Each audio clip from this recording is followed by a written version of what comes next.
be diaring, dola kano be diaring, teola kano be kuyaring. Dikole londi jang, patile londi jang, aidale londi jang, daile jaw tatale. Dikole londi jang, patile londi jang, aidale londi jang, daile jaw tatale. Achika ya bay malakano be le janyeta. Bay ma bay wo kano bantale bitilola. Achika ya bay wo kano bantale bitilola. Bay ma bay wo kano bandine bente malay. Iriba bay tanya dunia kuyaninye. Bay ma bay wo kano bente ma bantale. Sita bay la hiye menkenna diminja. Bay ma bay wo kano bantale bitilola.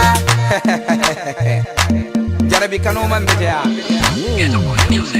Jarabi muso na evula buke wati. Ate watila. Oh boy. Kanu kuma wati. Aida nara kano be nyine na tala banye. Aida nara kano be nyine na tala banye. Aida nara kano be anata nyo jamfala. Wato dole kasi faike fonene. Ikamire da mana bige. Watra muda bige. Ninke nenele. Idabuka tonyafo. Taje kana call. Imade ya terendi. Achika ya bay mala kano be le janjelta. Bay ma bay wo kano bantale bitilola. Achika ya bay wo kano bantale bitilola. Bay ma bay wo kano bandine bente malay. Iriba bay tanya dunia kuyaninye. Bay ma bay wo kano bente ma bantale. Sita bay la hiye menkenna diminja. Bay ma bay wo kano bantale bitilola.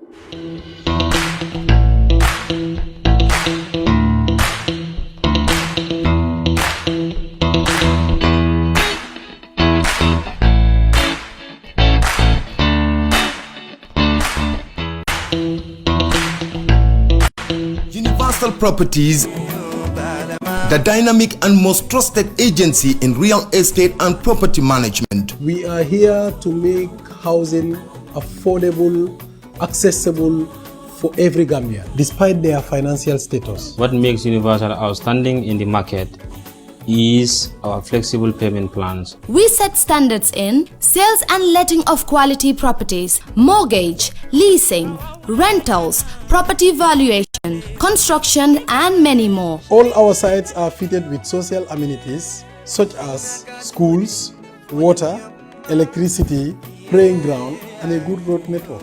In Sukuta Phase 1 and 2, Jambanjeli, Sanyang, Briama, Lamin Daranka, and Gunjur coming up soon. Doing business with Universal Properties, it's a very wonderful experience. Universal Properties, FIB House, Caraba Avenue.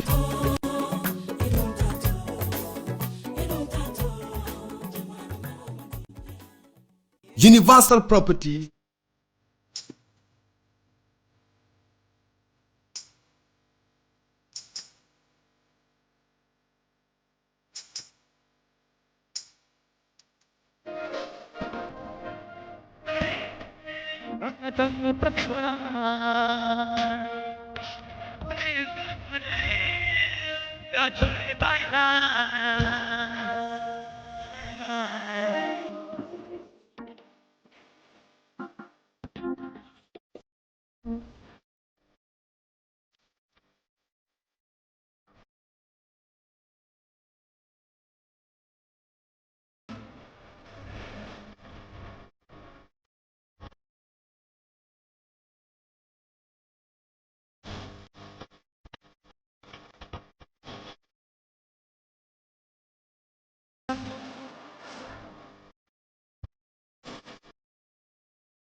Oh, be yourself, no worry. No matter what, we have to be yourself and tell them the real.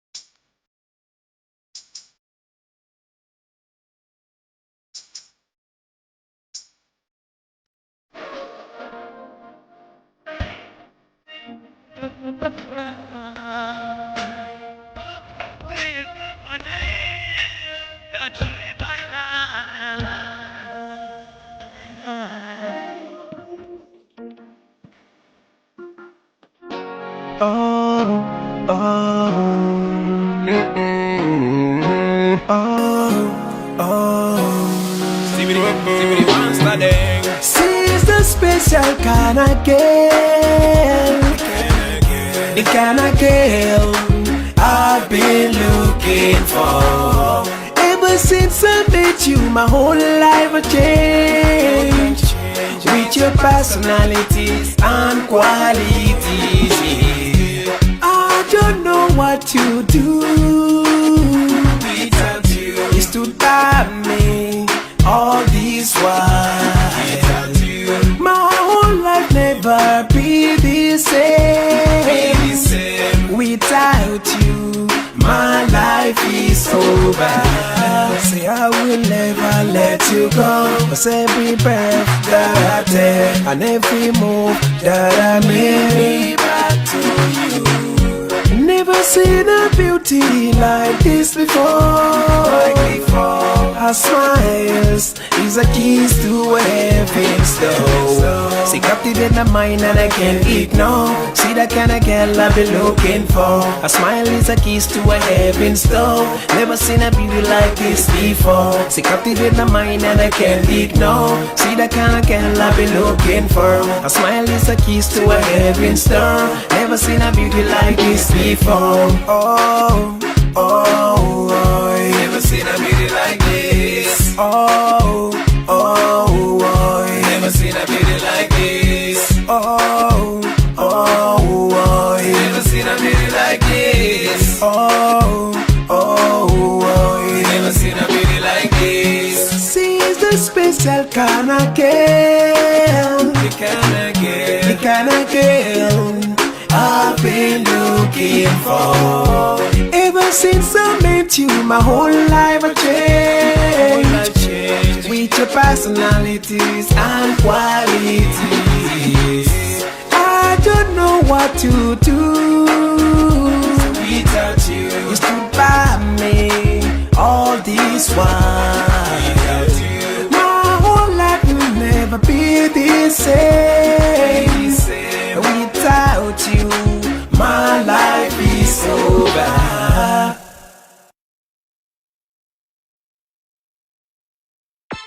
No, Kodun don na fatama.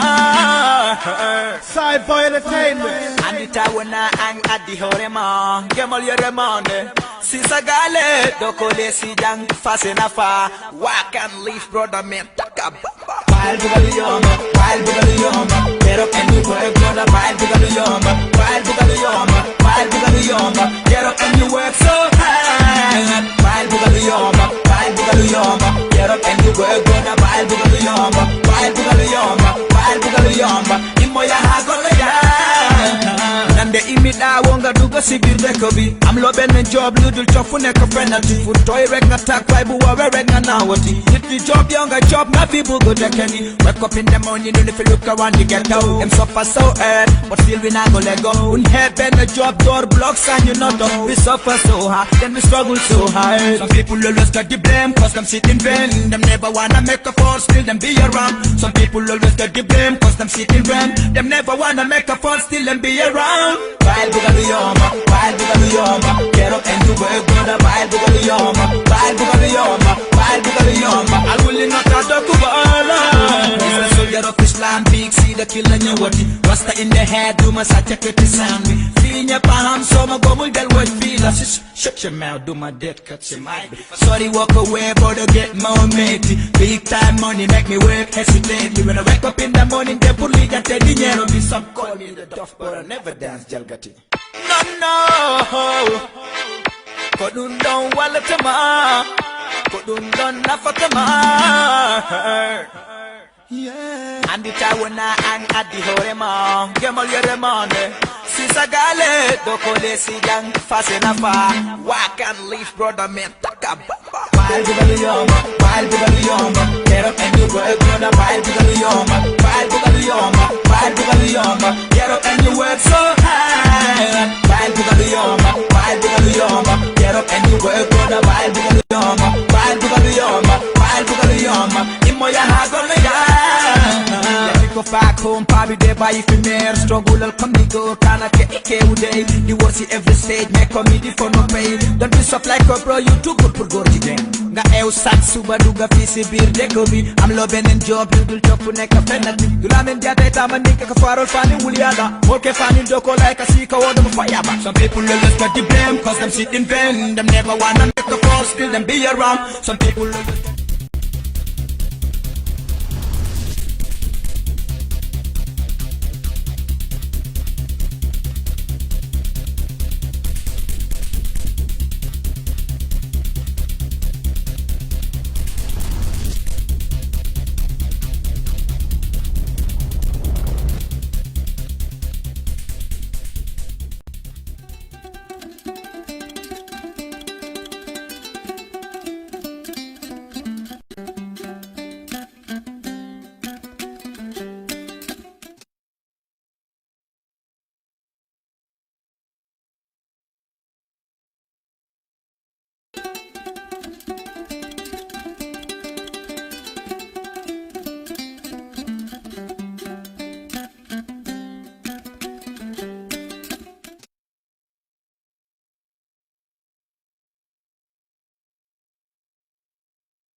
Good evening, our dear listeners in the Gambia and in the diaspora, especially in the social media.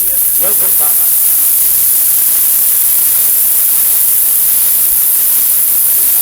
Election House, or the headquarters of the Independent Electoral Commission, IEC. My name is Sherif Boyang Jr. and this program is coming to you courtesy of Kerfatu in collaboration with iAfrica Online Television. And our panelists, Mustafa Ka, a political analyst, Kemo Bojang, a youth activist and young Gambian entrepreneur, and then Mustafa Dabo, a journalist with Kerfatu and the Turkish news agency. Gentlemen, welcome back to the program.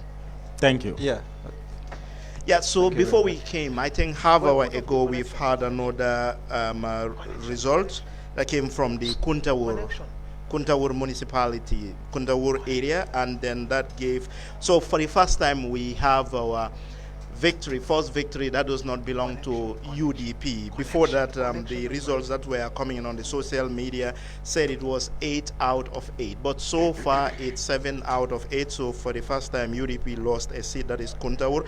And we still have 4 more to go. And they are Kerewan Administrative Area, KMC. Of course, KMC, all eyes on KMC, even though it looks clear that there is a winner there. Then we have Briama Administrative Area and CRR North. So Kemo first, we've seen a GDC victory. So people projecting 8 out of 8 for UDP. So far, it's they lost 1. Yeah.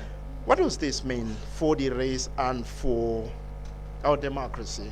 Because a lot of people are worried, concerned that 8 out of 8, there will be no, the power is just in the hands of one party. I think that is a misconception in my opinion, because I think this is what democracy represents. This is when people vote for who they think represents them well, especially in our representative democracy that we have in Gambia. So if people think that UDP represents them well, or the candidate that UDP has, is the UDP candidate, is the best candidate they think resonates with them, I think that is what democracy is all about, that people have the power to choose the individual they want, regardless of the party he or she belongs in. So, but I think it also shows, the way GDC has been evolving. A party that is 2 years old yesterday has 5 National Assembly seats, 25 local government councils, and now one seat.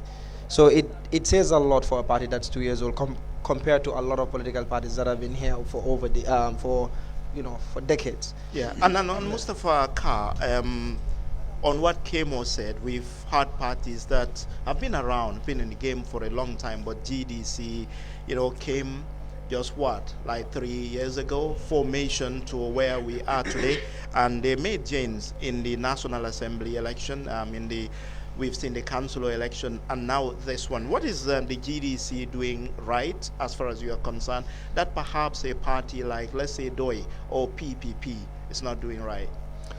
I think this has to do with how GDC resonates to people on the ground.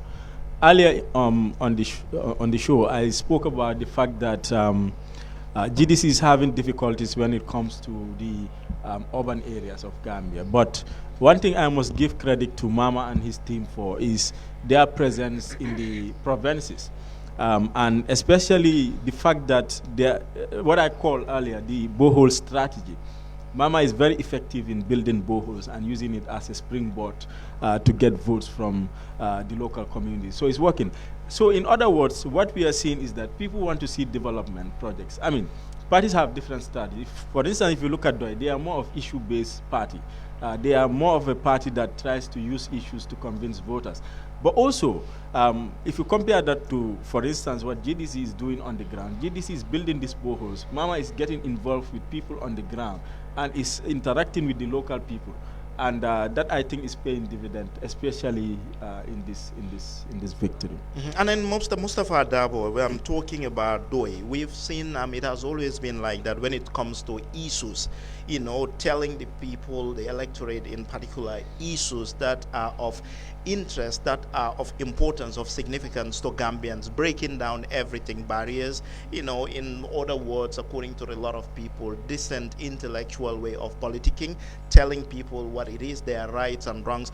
But I mean, a lot of people will get this message, they will interpret them, they will praise them, they will hail them.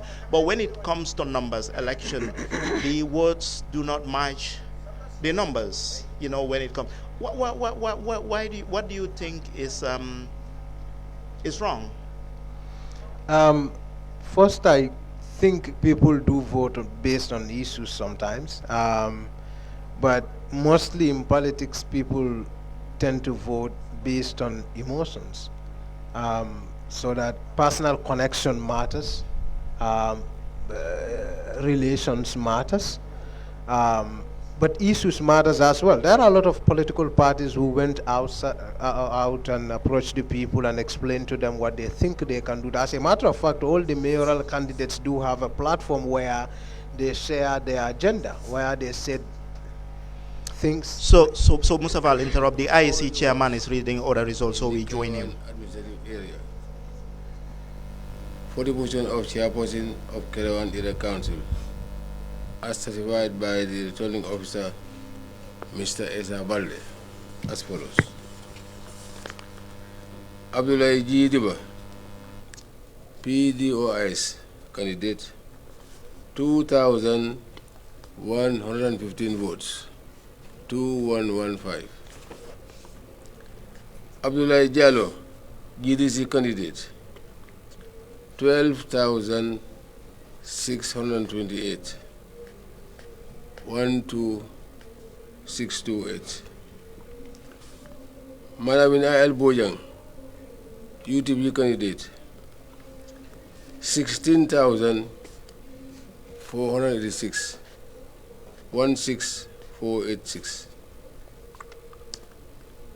Mrs. Ngoi Seka, NRP candidate, 1,577 votes, 1577. There was no invalid vote. These results were witnessed and endorsed by Lamin Juf, agent for UDP, Pamodu B. Jallo, agent for GDC, Musa I. Jallo, agent for NRP, Pabukar J. Job, agent for PDOIS. Therefore, Malamin I.L. Bojang has been duly elected chairperson of the Kerewan Area Council. Dated 12 May 2018, signed Ali Morjai, chairman.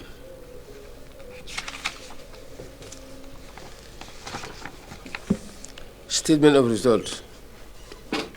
I, Ali Morjai, chairman of the Independent Electoral Commission, hereby announce the result returned from all the wards in the Jajamburi administrative area for the position of chairperson of the Jajamburi Area Council, as certified by the returning officer, Mr. Anthony Robert Seka, as follows.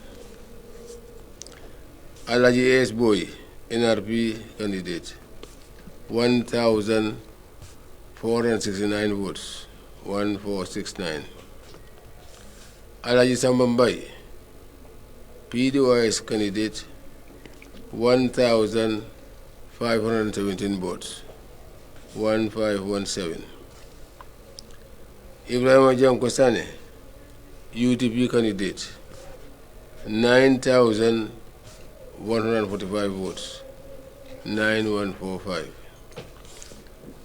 Madam Saibu Kamara, EDC candidate, 7,463 votes, 7463. There were 2 invalid votes. These results were witnessed and endorsed by Aramajeng, agent for PDOIS, Usman Diallo, agent for GDC, Baba Ba, agent for NRP, and Sana Basara Kise, agent for UDP. Therefore, Ibrahim Jankosane has been elected chairperson of the Jajamburi Area Council.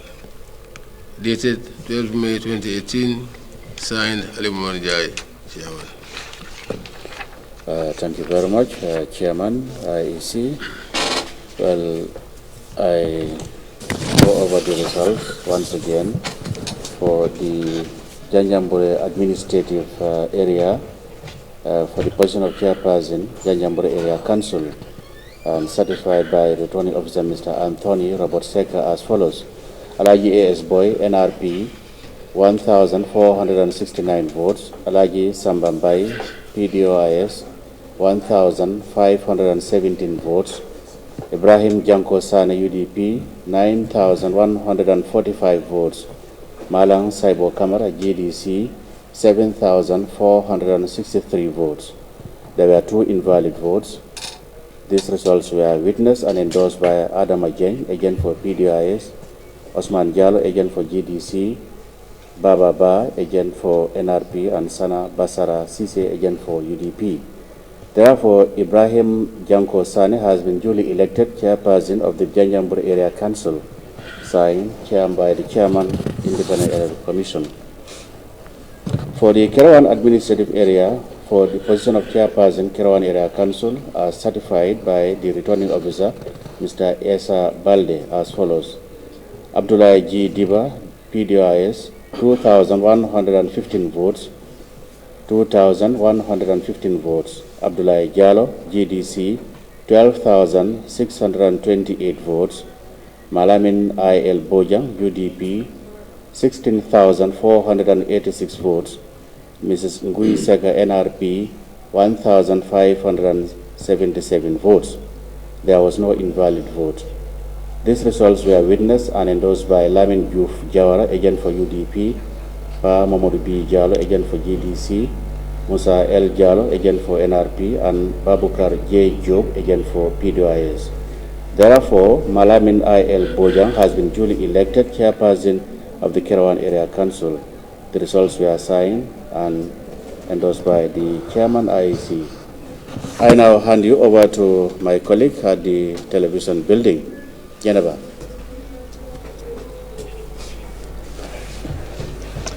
So welcome back. You've heard the returning officer and the chairman of the Independent Electoral Commission, Aliyu Momorjai, announcing the results from Kerawan Administrative Area and Janjambure Administrative Area, both areas won by UDP candidates. And before that announcement, we were talking about the strength of the UDP.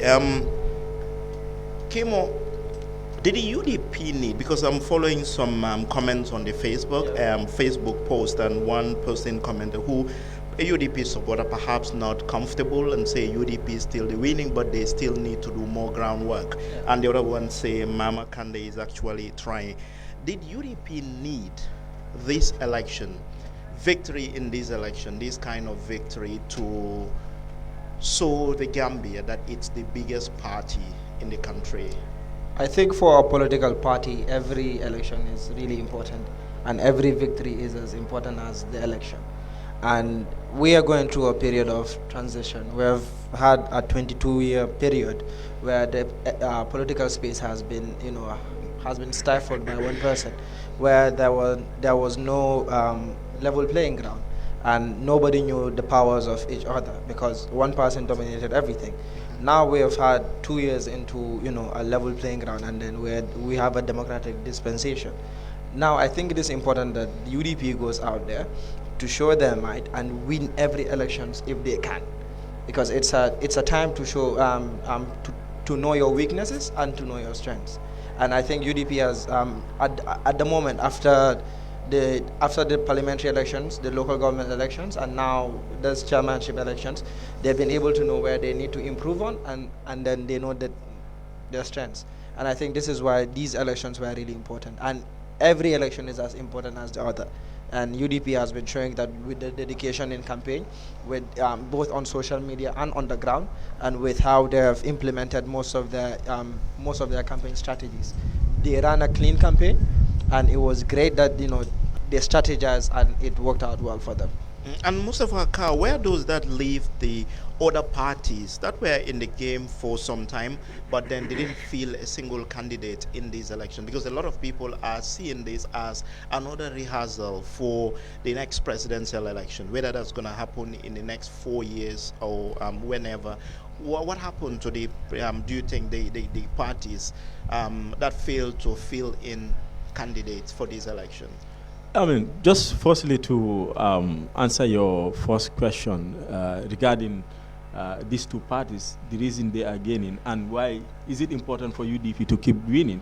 Of course it's important because it plays into the psychology of the voters, and also for the psychology of the leadership, because if a lot of people don't want to be associated with a party that is not winning.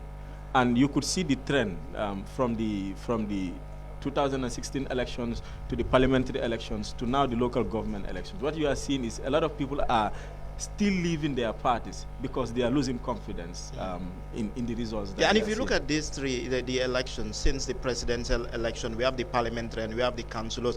Do you think UDP's popularity and strength, especially numerical strength, are increasing? I mean, with the way they are winning, I think it's definitely increasing. And kudos to the party, because I think after the parliamentary elections, what a lot of people were saying is that UDP is not going to maintain the dominance in the coming elections. And the local government elections came, and to the credit of the party, they maintained the dominance. And that was just for the councillorship. Yet again, we are seeing similar dominance in the, I think this is even bigger. So far, what we are seeing, and it's likely that they would at least get 7 out of the 8. Now, regarding the other parties, what they need to do, firstly, I think, when the program started, I maintained the fact that they definitely need to do a lot of catching up. And internal reforms have to be done. The reality is that, for instance, in other countries, especially in the Western countries, when a party leader loses elections, the way some of our parties do, the first thing they do is they step down, because that means that the voters don't have confidence in those politicians, in those leaders. We need to definitely see that. But again, the parties definitely need to sit down and do a lot of stock taking and a lot of accessing their chances. Because if the trend continues in the next 5 years, and I'm not seeing, aside from GDC, because you could see that GDC is definitely pulling up with UDP. They are losing, but they are pulling up. You see, sometimes it's just a matter of 2,000 difference and things like that. But the other parties are definitely not pulling up. They are definitely not pulling up. So in order to compete, they definitely need to take stock of what they are doing and to assess their leadership structures. We need to have internal... And we've seen the rapid rise of independent candidacy. Since after the presidential election. Why is this so? I think Barrow's formula probably played a role. Like yourself as an independent candidate in the parliamentary. Yes, I mean, to talk about myself, my own candidacy as an independent candidate was premised on the fact that I didn't feel a sense of belonging in some of the parties.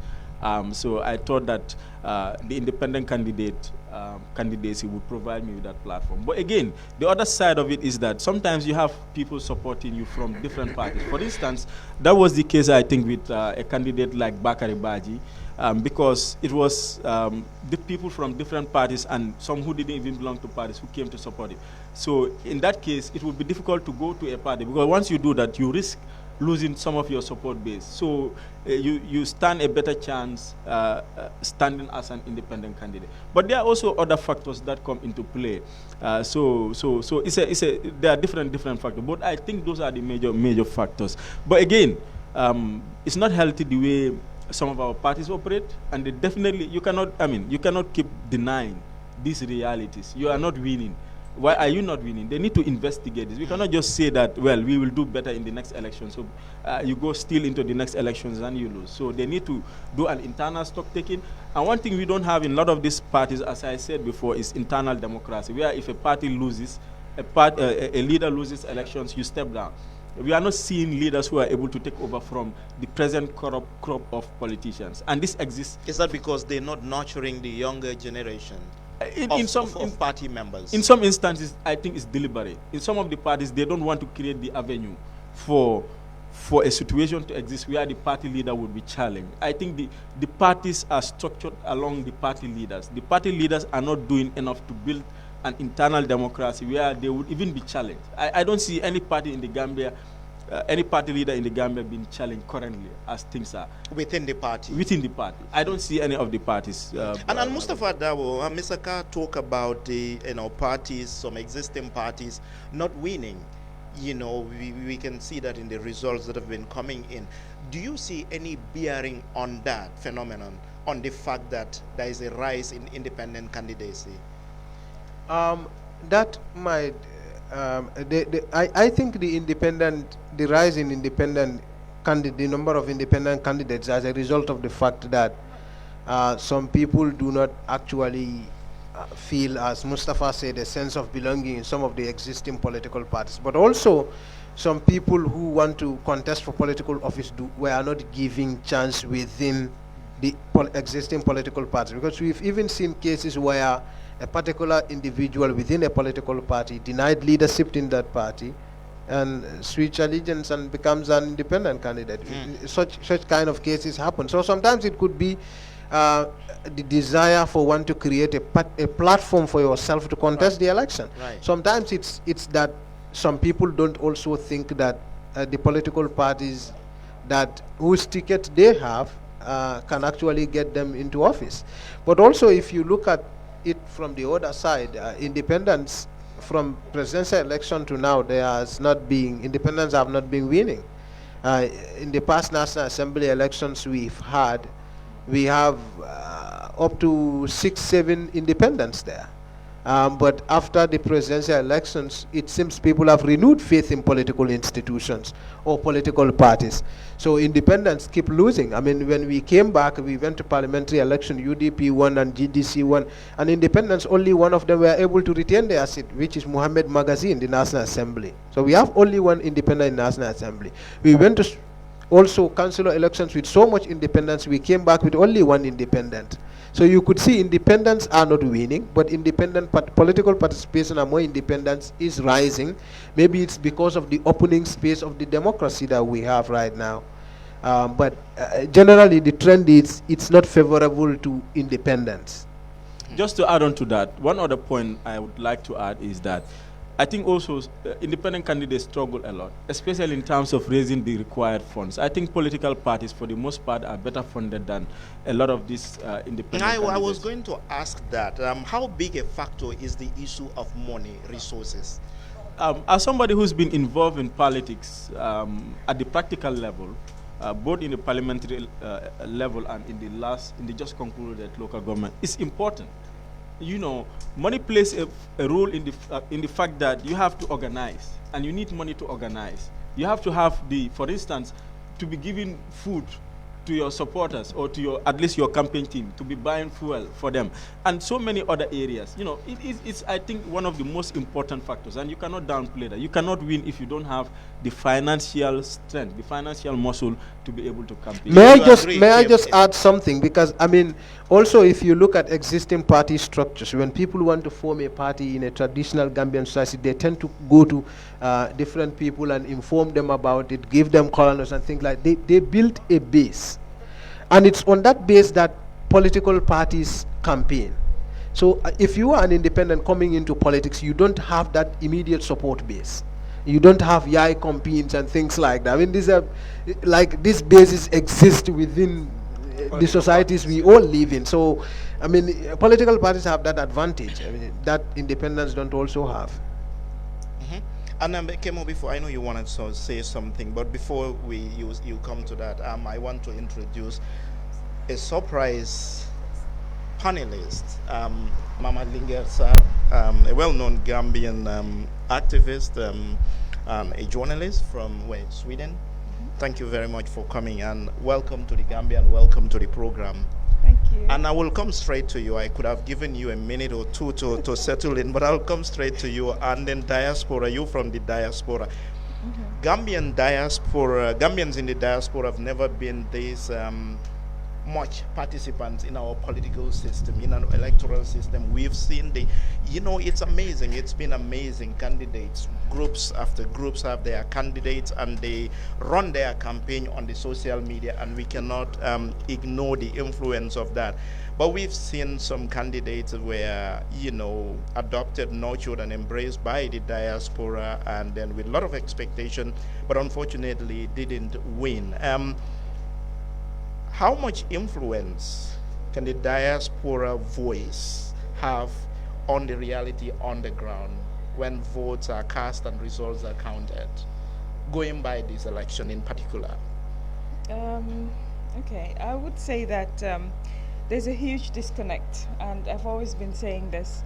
How do we calibrate so that the diaspora is in sync with the Gambians on the ground? Because this is where we have, if you look at the opinion polls on Facebook, let's say, the Republic of Facebook as we call it now, Lizzie Yunsen should have won in Banjul, and probably a few other candidates also. But I always try to say, let's be cautious about how we we try to be activists or we try to support on Facebook, on social media, because there's always a huge disconnect with what is happening on the ground. And when I come over here, I'm always surprised by the fact that, you know, I've seen so much political maturity in Gambia. I've seen so much respect for people here, not the sort of behavior that we see exhibited on social media here in Gambia.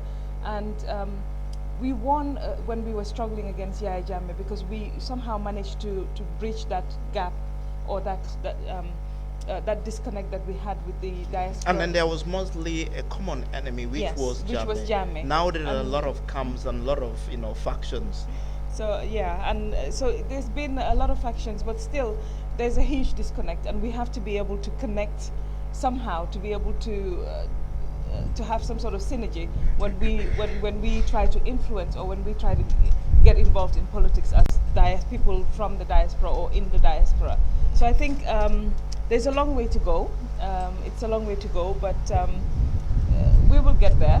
I think once we start understanding the psyche of how people in Gambia think, and what puts them off, for example, because we tend to believe that, Gambians value intellectual prowess as such, but Gambians actually, what they value is somebody who can talk to them at their level, who can empathize and appreciate what they're trying to do and stuff. And this is something that is missing in the discourse on social media. That came out a lot throughout the campaign, especially in Banjul, where Rohilo was, was victimized, was attacked from several angles because of the fact that quote unquote she couldn't speak proper English, whereas in contrast you have other candidates, for example Lizzie, very, very good English and things like that. Have we, has Gambia gotten to that stage where, for example, your language, your academic credentials do not match people, they don't influence vote, and voter apathy? First of all, I'd just like to say congratulations to Rohey Malick Lowe and the people of Banjul. I think it was a hugely very tight race, and we've always said, and I think if you look at some of the status updates that I made on social media, I actually said that it wasn't going to be between Rohey Malick Lowe and Lizzie Johnson. It was going to be between Rohey Malick Lowe and the incumbent, and that was Laiba, and that's exactly what we saw when the results came out, that this was not Rohey Malick Lowe, or the front runners were not the people that we thought on social media would come forward. And actually, so that, and it's history being made. This is the first lady to ever be elected mayor in Banjul, and I hope the panelists will give us some sort of perspective on how big a deal is that for Gambia, especially for women empowerment and women going into politics. Because again, she's been through a lot, as you said, but she's weathered the storm and she's been tough. I know I saw some images today when she was just crying. I think it's finally the emotions coming, but I would like the panelists to talk to us about that perspective. How big a deal is it to have women, the first women mayor of the capital city, and what are the expectations as well for that, and how do we move forward in encouraging women participation in political affairs? But really, again, I think again it just shows that Gambians vote depending on who they feel can relate to them, who they feel understands their issues. And again, to a large extent, when you also polarize the debate, and when you polarize the election into a one-person race, we have to just target her and attack her, I've seen that Gambians also, in a lot of cases also, tend to side with underdogs or people who are being victimized. We have seen it when the UDP were locked up in prison. Gambians came out and they said no to injustice. So this is Gambia for you, and I think that's also a perspective that we need to understand when we discuss some of these things. But I'd like the panelists to come in also on how big a deal is this for women, and what is this going to do for women in politics, especially in Gambia, definitely. And you're all free to chip in on that. But particularly, Kemo, you may want to chip in on that, but then I also want to look at this issue of debate. We've had a lot of debates, especially for KMC and Banjul. And even these debates, there was a lot of noise, a lot of people. Some candidates never took part in any of the debates. Yeah. They were not bothered at all. Yeah. They were not interested at all. But we've seen, for example, the case of Banjul, Laiba. We've seen he came out second. Yeah. And does that mean people don't, these debates and issues that are raised and, you know, that during debates people don't value them and they don't impact on anything when it comes to people supporting candidates? Yeah. Because you would think that these debates will be like a venue where people set the which set the agenda. Yeah. Before I go into that, I'd just like to add on what you were saying. I think Rohilo winning proves a lot of things. One is that during the mayoral elections, we've heard that, you know, especially for the UDP, we've heard that UDP came up with only one female candidate, and then that was Fatmata Jawara, and luckily she won. And I think UDP continues to show the Gambia that, you know, they are taking another trend, and they are trying to show Gambia that they are trying to revolutionize their party. And we've seen how during the councillorship election, how many women took part in the name of the party. And Rohilo standing as a candidate for UDP and winning, especially in a patriarchal society like Gambia, you know, goes to show a lot. And then the investment that the party is making into showing another side that people don't see. So how winning does not only resonate or does not only add base to UDP as a party, but it's a way of showing Gambian women that they need to take part in active politics too. We saw it with Dr. Aissatou Touré, although she didn't win, but this is also a new factor, and then this is history that has been made, being the first mayoress, and then, you know, paving the way for so many other young women or other women who could take part in politics. Coming to the part of the debates, I think not only Banjul, even in KMC, we've seen how well Rambo has done, and Rambo also didn't take part in any of the debates. I think it has to do with how, you know, the sense of belongingness. I keep saying sense of belongingness because I think it's a really important factor that people don't realize that this is what Gambians are looking for. Gambians are not looking for the person who speaks the best English. Yes, most of the time we want to know what you have to offer. But at this moment, what we're looking for is who can deliver. And we've seen a lot of times where politicians would come and tell us good things that they can do. We have so many charismatic people. We have so many people who are vocal and then who could give you what you're looking for when they speak. But are they the people that will give you the result? You know, these are two different things. And I think we have seen in these elections that Gambians don't really consider the debates.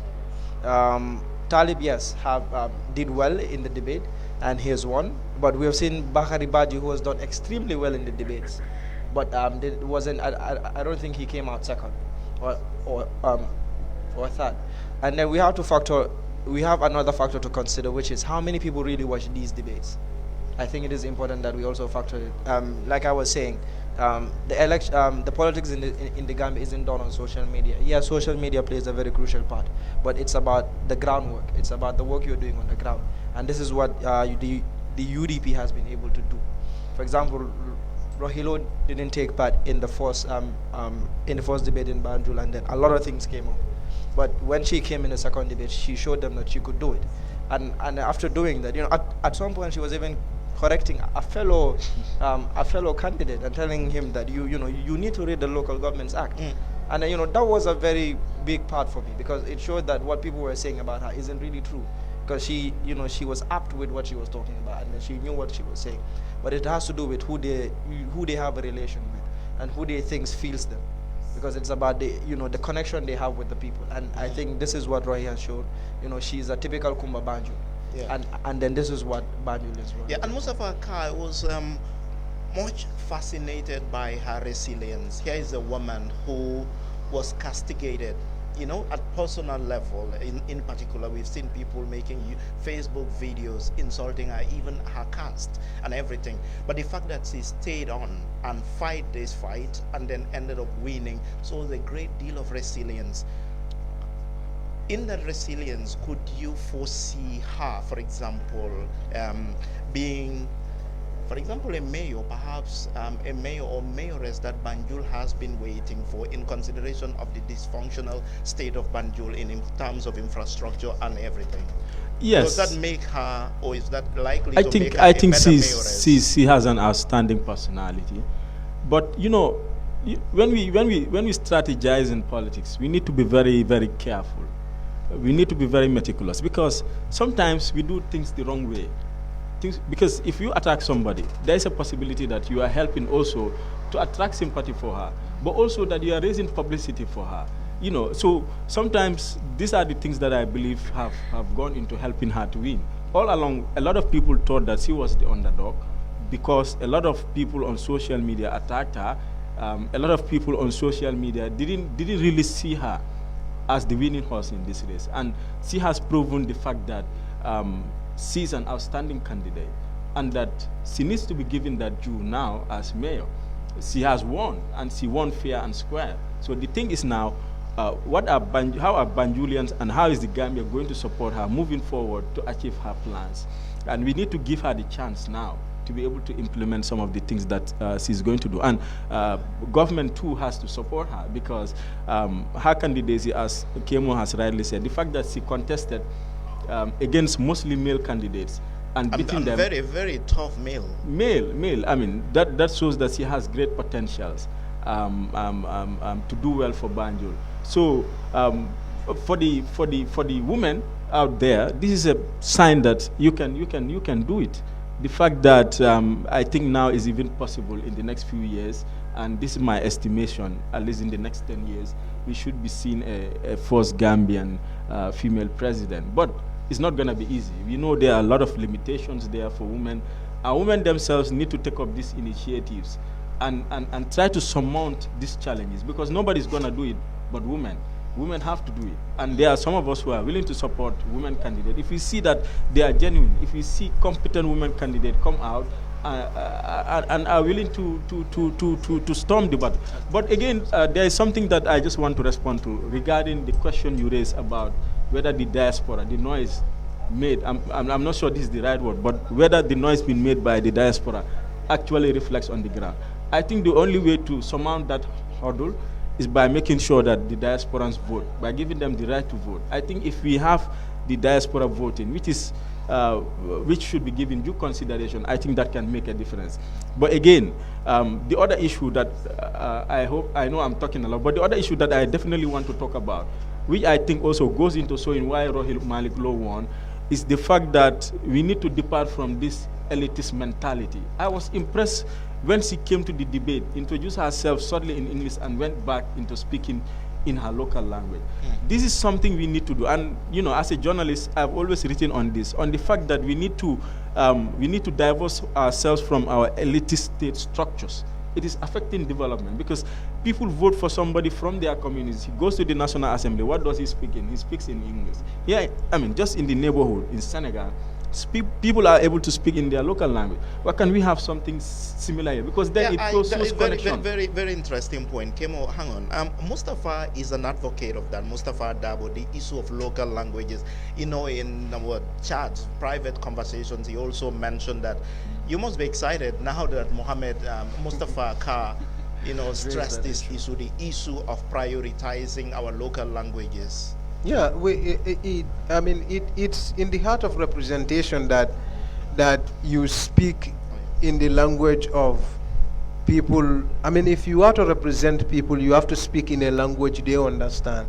I mean, if you even imagine a situation where you have a constitution of the people being written in a language they don't even understand, it's quite tricky when somebody says Gambia is an English-speaking country, when majority of Gambians don't even understand English.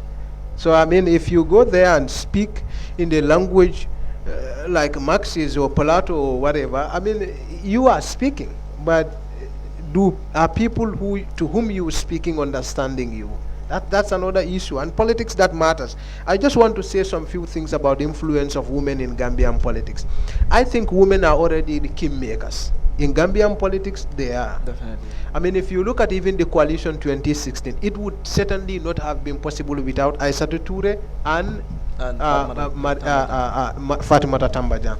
These are the people who made the coalition possible. And Ajiyam Seka. Ajiyam Seka. They are the people who, in fact, Ajiyam Seka single-handedly hold UDP together when Dabo and others were in jail. Yeah, I will come in. Mustafa, sorry to interrupt you, you can continue, but I just want to, because I met Ajiyam Seka for an interview I think a couple of months ago, and we spoke about this issue, the issue of the birth of Kalama Revolution. And I asked her what, there were looming dangers.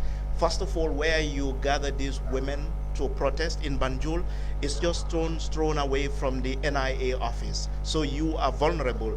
Your house, I mean, anything could have happened. What kept you going? And her answer was, when Dabo was setting out to go to the street, following the death of Solo Sandeng, Dabo left her with a message, and Dabo told her, the party is in your hands. And she said, even when she is sleeping, like that echoes in her voice, in her head, the party is in your hands. And that simple message, short message, was what kept her going. So I want to say that. You may continue. So exactly. And if you look at it, I mean, that Kalama Revolution and that period of our history, because we thought we learned in history that tyranny, dictatorship is about fear, rule of fear. And when fear dies, dictatorship dies with it.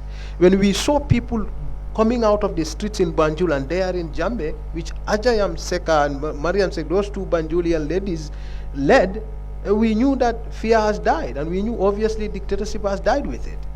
And that was how Jambe left the country. So women have always been the kingmakers. So what they need to do right now is to identify one among them and take that person and vote him in. Vote her in. That's all that they need to do. And the second thing is about social media. I think I just need to say some few things. If you look at social media, I mean, how many Gambians are actually connected? According to stats, it's just about 300,000 people. Most of them young people. Gambians who vote, old people. Most of them are not even on social media. Young people are not interested in politics, or they are brewing attire at a jetto. They don't vote. All the candidates that have been backed by young people have all failed from 2016 to now, including Bakat Baji, including Papa and others. All the people who you've seen with very strong youthful exuberance have all failed. Why? Because young people in the Gambia don't vote. It's no magic, they don't. So, and they are the people who are fighting on social media and insulting each other. And even if you see the so-called ethnic tension, as it is in the social media, it's not on the ground. So you could see even the reality on social media is disconnected with the reality on the ground. So you see, social media, it's a wall within a wall. It's a wall of its own, and Gambia, it's separate. Reality is different. Yeah, it's very different. And I want to shift this to something that we tend to either forget or we deliberately have been ignoring: the issue of the former ruling party APRC, Mama Linger. Once a very, very powerful force in the country, with the power of incumbency, with numerical strength, with resources, with everything, to an extent that we never saw that coming, that it will crumble. It did. We've seen from the presidential election, after the presidential election, the parliamentary election, councillor to this, they maintained their strength in Fonyi, one region of the country, but failing everywhere else. What does that say about the future, even the short-term future of the party? I think, and I keep saying this, APRC should not even, and I say that not because I'm against democracy or multi-party democracy, but I believe that places like Germany and other places, Hitler is not celebrated for killing Jews and for the killings that he has done. And here in Gambia, we have seen not just killings, torture, rape, you name it. We have also seen huge, theft, mismanagement, you name it. So a party that is associated with all of these things it's even a surprise that we have Gambians still supporting this party based and largely on tribal lines, unfortunately. And I think this is where civic education comes in. There's a lot of work that has to be done in terms of our brothers and sisters in the Fonyis and other areas understanding that this is not about Yaya Jammeh. This is about Gambia, all of us together as brother and sister. My Jola brother is my Jola, I'm his serial sister, but the first thing that binds us together is Gambia. And we have to be able to put country first. We have to be able to understand that just one killing is too much. We have to be able to understand that what belongs to the public cannot be mismanaged by one person and used for, to gain favor with one group at the expense of others. Because again, they had electricity in the Fonyis, they had free rice and everything, whilst the majority were suffering. So we have to be able to explain this to our brothers and sisters, especially of the Jola tribe, so they understand. I was trying to explain this today to somebody that comes to the house to help us out. And I tried to explain to her that what binds me and you is not your tribe. It's not that you're Jola and I'm Serial. What binds us together is one common Gambia, and the fact that we are brother and sister, or we are sisters. I think the more if we explain this to the people, and this is where civic education comes in, and I think government has to do a lot of work in terms of outreach and communication, and that is missing, unfortunately. Outreach in terms of reaching out to our brothers and sisters and explaining to them that this is what has happened here in the country, to respect the memories of the dead, to respect the memories of victims, to also understand that the country is going through a lot of hardship because of the mismanagement that happened for 22 years. And all of those things means that all of us as Gambians, not a Serer and a Mandinka, but all of us as Gambians, we have to come together and realize that we have to walk towards a common Gambia. We have to do the right thing for Gambia. And we cannot do that looking at tribe. We cannot do that when we're divided by the fact that we fail to understand that killing is not okay, that rape of women is not okay, and men in some instances, that torture is never okay, that my Gambian brother or my Gambian sister, if an injustice is meted out to them, I should be equally outraged and equally saddened and equally ready to get up and defend that person. I think if we have that mindset and we're able, and this is where we talk about the new Gambian. We have a new Gambia, but I think the new Gambian is still emerging, and we haven't really gotten there yet. And I'm hoping, Sheriff, that after these elections, we'll have national dialogue where we will talk about these issues. I think it's very important because the divide is very obvious to see from the results that we're seeing. I think we need to do more in terms of dialogue, we need to do more in terms of outreach, and we need to do more in understanding that now elections are over. We need to work, we need to get to work. The noise on Facebook, the noise on the ground, we need to put those things aside. Party affiliation, we need to put those things aside. And I respect when candidates like even Rohilo said, this is not about UDP. When I get into the office, I'm mayor for everybody, and I'm going to make sure that I put, that I'm there for everybody's needs, and I help everybody. And I make sure that the capital is there for everybody, not just, you know, UDP or anybody, any other party. So I think we have to get into that mindset. The Senegalese, and we always give them as example because they have gone far. But the thing that I respect about them is, one, their work ethic, two, the fact that they have managed to separate politics from working for the country and putting national interest first. Right. And we need to get into the mindset that national interest comes first. Tomorrow there'll be another huge uproar. I'm sure it's happening on social media. Oh, the results are unfair, this and this and this. We need to accept graciously and move on and try to do and try to work now. It's time to work. I think we're wasting a lot of time talking, and we need to get to work. But I also want to ask the panelists something very quick. Because when we look at, again, when we look at what is happening, how do we start getting the Gambian psyche into understanding that, you know, when we have a new dispensation after 22 years of horror, we need to understand that there's a lot of work that needs to be done. How do we get to work?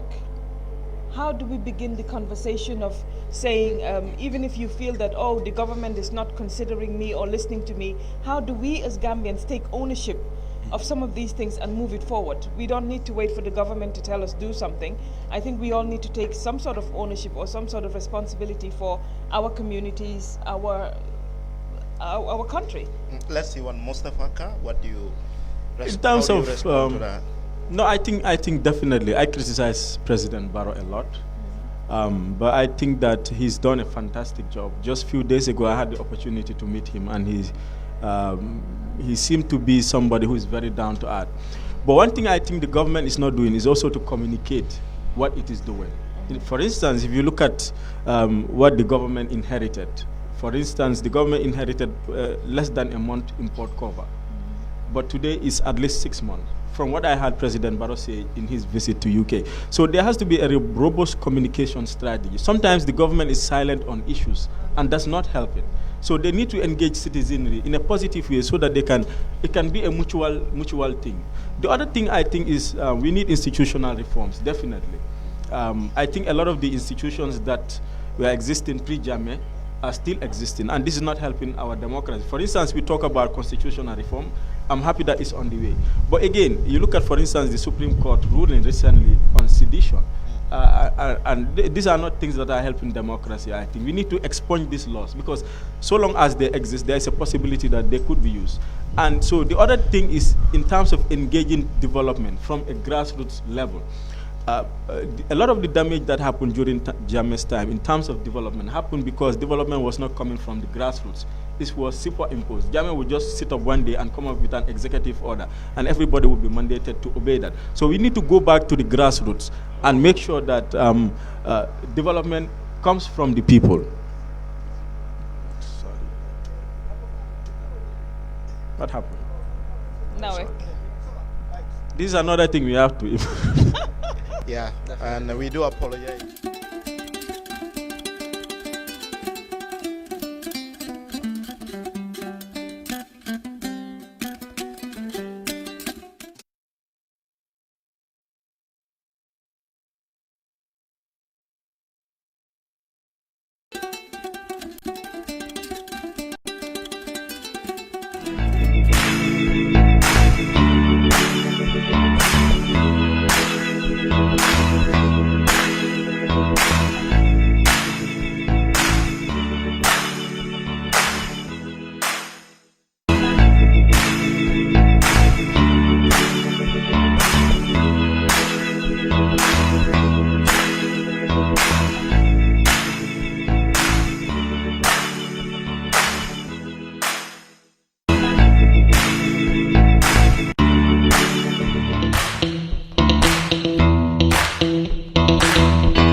The dynamic and most trusted agency in real estate and property management. We are here to make housing affordable, accessible for every Gambian, despite their financial status. What makes Universal outstanding in the market is our flexible payment plans. We set standards in sales and letting of quality properties, mortgage, leasing, rentals, property valuation, construction, and many more. All our sites are fitted with social amenities such as schools, water, electricity, praying ground, and a good road network.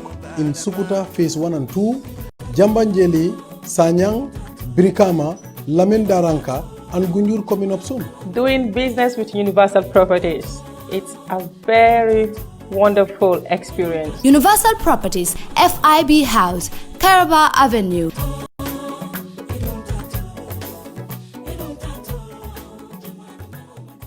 Now that I have saved some money to build my dream home, I'm really confused about which estate company to approach. My friend had a bad experience with a particular estate agency after completing his payment and could not even get his title deed. This is serious. Good afternoon. How are you? Thank you. My name is Oli. I'm from India Investments. Understood. Thank you. You know, I must say you came at a very right time. Really? I was thinking about houses. Great. What can your company offer me? EJ Investments can offer you a lot. We're unique in the market. Okay. We own our properties and we ensure that they're developed with modern technologies. They're affordable and they are strategic locations. We don't just sell pieces of land, but we create settlements. What makes your company different from others? We're different from all real estate companies in the Gambia because what we have to offer is affordability, safety, and security. We ensure that you get a legal contract from when you pay your deposit, and within 4 weeks of paying your final settlement, we make sure you receive your title deed. 4 weeks? 4 weeks. That's interesting. Yes. Now tell me, what real estate serves your needs? It's absolutely EJ Investment and Real Estate Agency.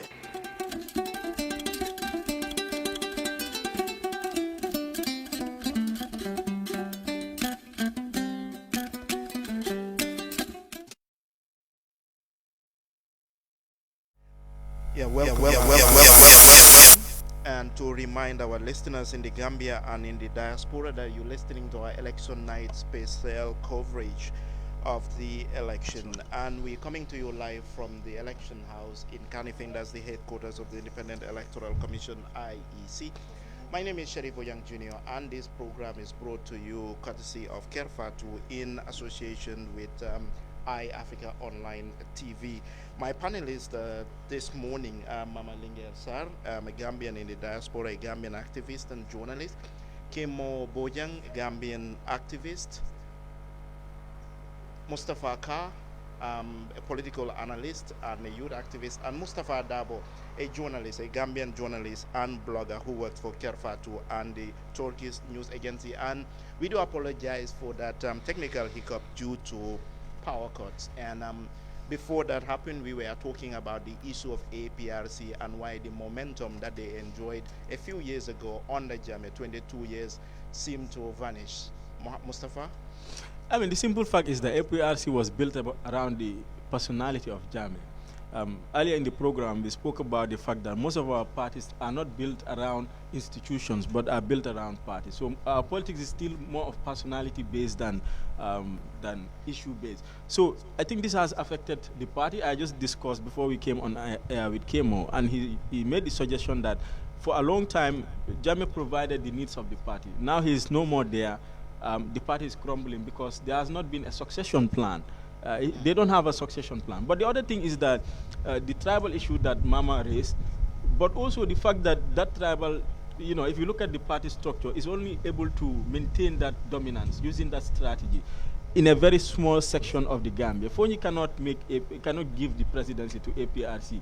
And one way that APRC can come back within the political terrain to be serious contender is to, one, deal to deal with the past that Mama spoke about, the fact that they still have not associated themselves with somebody who has caused tremendous pain to the Gambian people, who has insulted the majority ethnic group in the Gambia, and they still have not forgiven him. Remember that. So they have to deal with that, but also to reform the party. They need to, I think Tombong, Yankuba, these are people who cannot bring any more glory to the party. Their glory days are gone. So the party has to associate themselves with those people, bring in young energy, bring in people who are ready to reform the party, and then they associate themselves with this past. But they have to look forward to the future. It's not just about the past anymore. Victimization. I am being victimized. I am being victimized. They have to speak to the Gambian people. They have to talk the language the Gambian of today wants to listen to, which is the language of the new Gambia. How does the APRC fit into that? That is their question now, and that is their challenge. And unless and until they are able to, they associate themselves with Jammeh's past and expand from their base in Fonyi, and also remove these old people and establish new and energetic young leaders, the party cannot move forward. And Kemo, Mama spoke about under APRC some of the gross rights violations meted out to Gambians, and the fact that people have not forgotten, about those and have not forgiven them. But then you look at the party structure. It seems the party still revolves around Jammeh. It's just a shadow of Jammeh. Yeah. Campaign slogans, campaign, even, you know, T-shirts and everything. You see Jammeh's photo. You go everywhere. You feel that, you know, Jammeh is still there. Is still the one that they are loyal to. Is still the parties. Everything. Do you see these two as a problem? Another problem for APRC, while that momentum and that euphoria that was once there is no more there. I think it just goes to show one thing, that APRC as a political party is not really a party that people are looking at, because this is a political party that revolves around the identity of an individual. Now that that individual is not there, you know, the party is really struggling, and then, like you said, they're still, you know, in the shadow of Yahya Jammeh. The T-shirts, you know, banners, their slogans and everything. But I think the thing for APRC and its support base being predominantly Jola is that I think it has a historical link to it. You know, you're talking about a political system of a people who are decentralized. They are egalitarian political. They had an egalitarian political system. These are people who didn't know any leader, and then in 1994 somebody emerges, and then he's seen as a, you know, as a savior to them, and he's seen as somebody, because I think it has to do with also their status in the country at the time, you know, and then now that they have somebody who tells them that I am your only savior, and that without me you don't survive in this country, and then he provided all of their amenities for them, and now that that person is no longer there, it's like a shock for them, and it's going to take time. It's going to take time until they, you know, until they are able to realize that this person is not coming anymore. But I'll also have to agree with what Mustafa said. You know, APRC needs to restructure. I know very young dynamic people who can take care, you know, would be able to come into this party and change it, you know, because although I have a party I support, like every other person, but we are trying to engage everybody, and we are trying to create this new image of Gambia that we are all one people, in as much as we have our party differences. Yes, I might have been a victim of APRC, you know, and all of that, but I talk to them, and then you see that they have very good people within them. But the point that this party is still in the shadow of Yahya Jammeh plays a very crucial role in it. But Mustafa Kemo, both Kemo and Mustafa Kar spoke about the need for example, APRC to restructure itself. Do you see any form of restructuring that will put APRC on track in the future? Is it possible? Is it doable? No. Not in the near future. It's not doable. I think there are two major things that they could do to at least continue to be a political party. Because what you have seen is APRC is actually receding into the past. It's actually receding into history. I mean, if you've seen GDC and UDP making new inroads, they are making new inroads in places where that used to be loyal to APRC. So APRC is receding into past. GDC and UDP are progressing.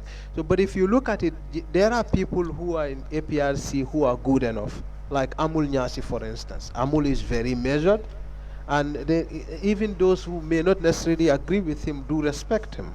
But if you look at it, there is a need for both rebranding of the party and restructuring. Rebranding because the party's image is associated with severe human rights violations, tortures, death, and others. Restructuring because there are people who are seen to be the black box of Jammeh's terror. I mean, people who are almost the criminal face of the regime. Tombong and others introduced a state of emergency at a time when country risked going to civil war. So if you have Tombong at the face of that party, that is no restructuring at all. And that's no rebranding at all, because when somebody looks at Tombong, you are seeing a scar on his face. I mean, you see Jammeh. So, I mean, these are, if you want to rebrand, you want to restructure, you have to change the name perhaps, or maybe maintain the name, but change some of the people that are seen to be associated with the guy who left. Let me interrupt in there, Mama. And we often say Gambians are very easy to forgive, and they forgive easily. They are content with, they are easily satisfied, and just with this one word, sorry. You talk about some of the right violations meted out to Gambians perpetrated by APRC, and the party militant supporters, officials are in denial up to today that Jammeh has not done this, they've not done this. Will a simple apology, public apology on behalf of the party, serious one, make any headways for them? Will that be enough? Will that win them some sympathy? I think they sometimes say that a day late, a dollar short. Well, they are several years late and many millions of dollars is short that they have stolen from our coffers. So I don't think a simple apology will do. We have the Financial Commission that is going on, the Jana Commission, and I think that is just the tip of the iceberg. When we come to the Truth and Reconciliation Commission, I think that's when Gambians will really cry, because that's when we will hear harrowing stories that we never believed could actually happen in this country. So really, I think a party like that needs to not just apologize, they need to disassociate themselves from everybody within that party that was part of this horror that happened for 22 years. Those people cannot continue being part of this party if they're serious about moving forward as a serious political party or a serious contender in this country. And this is something that needs to be, that they need to look at, or APRC needs to be serious about. We cannot have a party that continues to tell us, even in the face of all this evidence, oh, Jammeh is our savior, we want him back. And you've seen that he's not just killed people, he's not just tortured people, he's not just done very, worse human rights violations, but he's also stolen a lot of money from every Gambian, money that could have been used to really do a lot of stuff. So when people say, oh, he has built this, he has built, he did not build the university. That's money for Gambia. That's money that for Gambia. And he did not build the roads, because that's also public funds that built that. We're the ones paying the money, the loans that were taken to build these roads. We're the ones paying the money for loans that we're taking to develop and make make these buildings and stuff like that. So we have to move away from that mentality of Gambians saying, he built this or he built this. No, that's our money. That's what we expect our public officials to do. They should come into the office and build and strengthen and make our lives better and easier. But if you're not doing that, then you're failing us.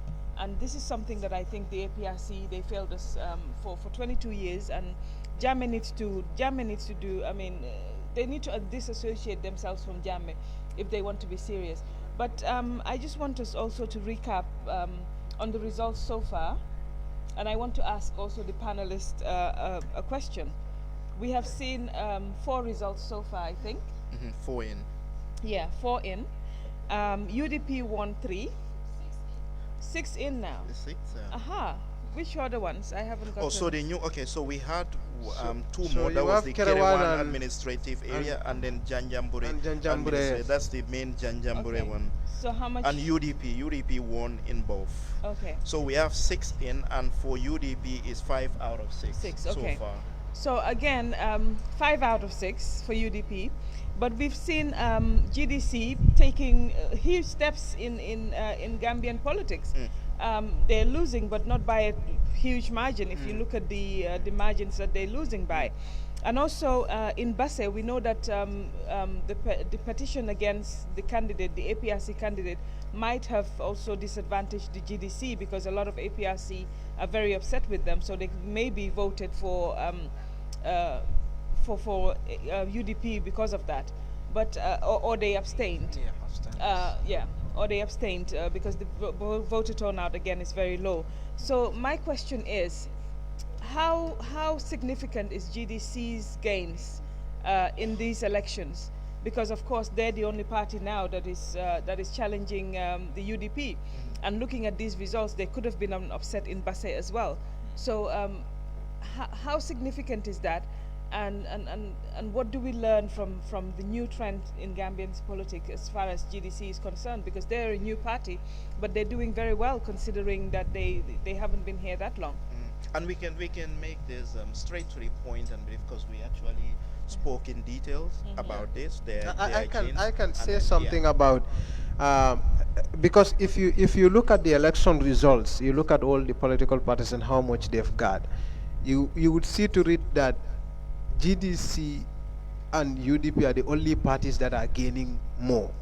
Like all others are losing. If you compare their current results to their past results, all of the parties are losing except GDC and UDP. So they are the parties that are taking from others. But if you look at also the election results of certain places, you will understand that if you accumulate all the results, all the votes together, in some places UDP would have lost. If they are challenging, if there is a coalition in Banjul, because UDP only led by 544 votes. So if that even a merger between Ibufai and Ablaiba, UDP would have lost. And so just not to interrupt you there, but I've heard on social media, again, I don't know how accurate this is, that Lizzie and Laiba and Ibufai are saying that it's not fair, or they're going to contest, they're having a meeting about this or something like that. I mean, we have a simple majority system in place. The winner takes it. It doesn't matter what percentage you win by. So again, how significant is that? I mean, in the fact that even in the diaspora, again, they were told and people were appealing to them to come together and form a coalition. And if they did, they would have won.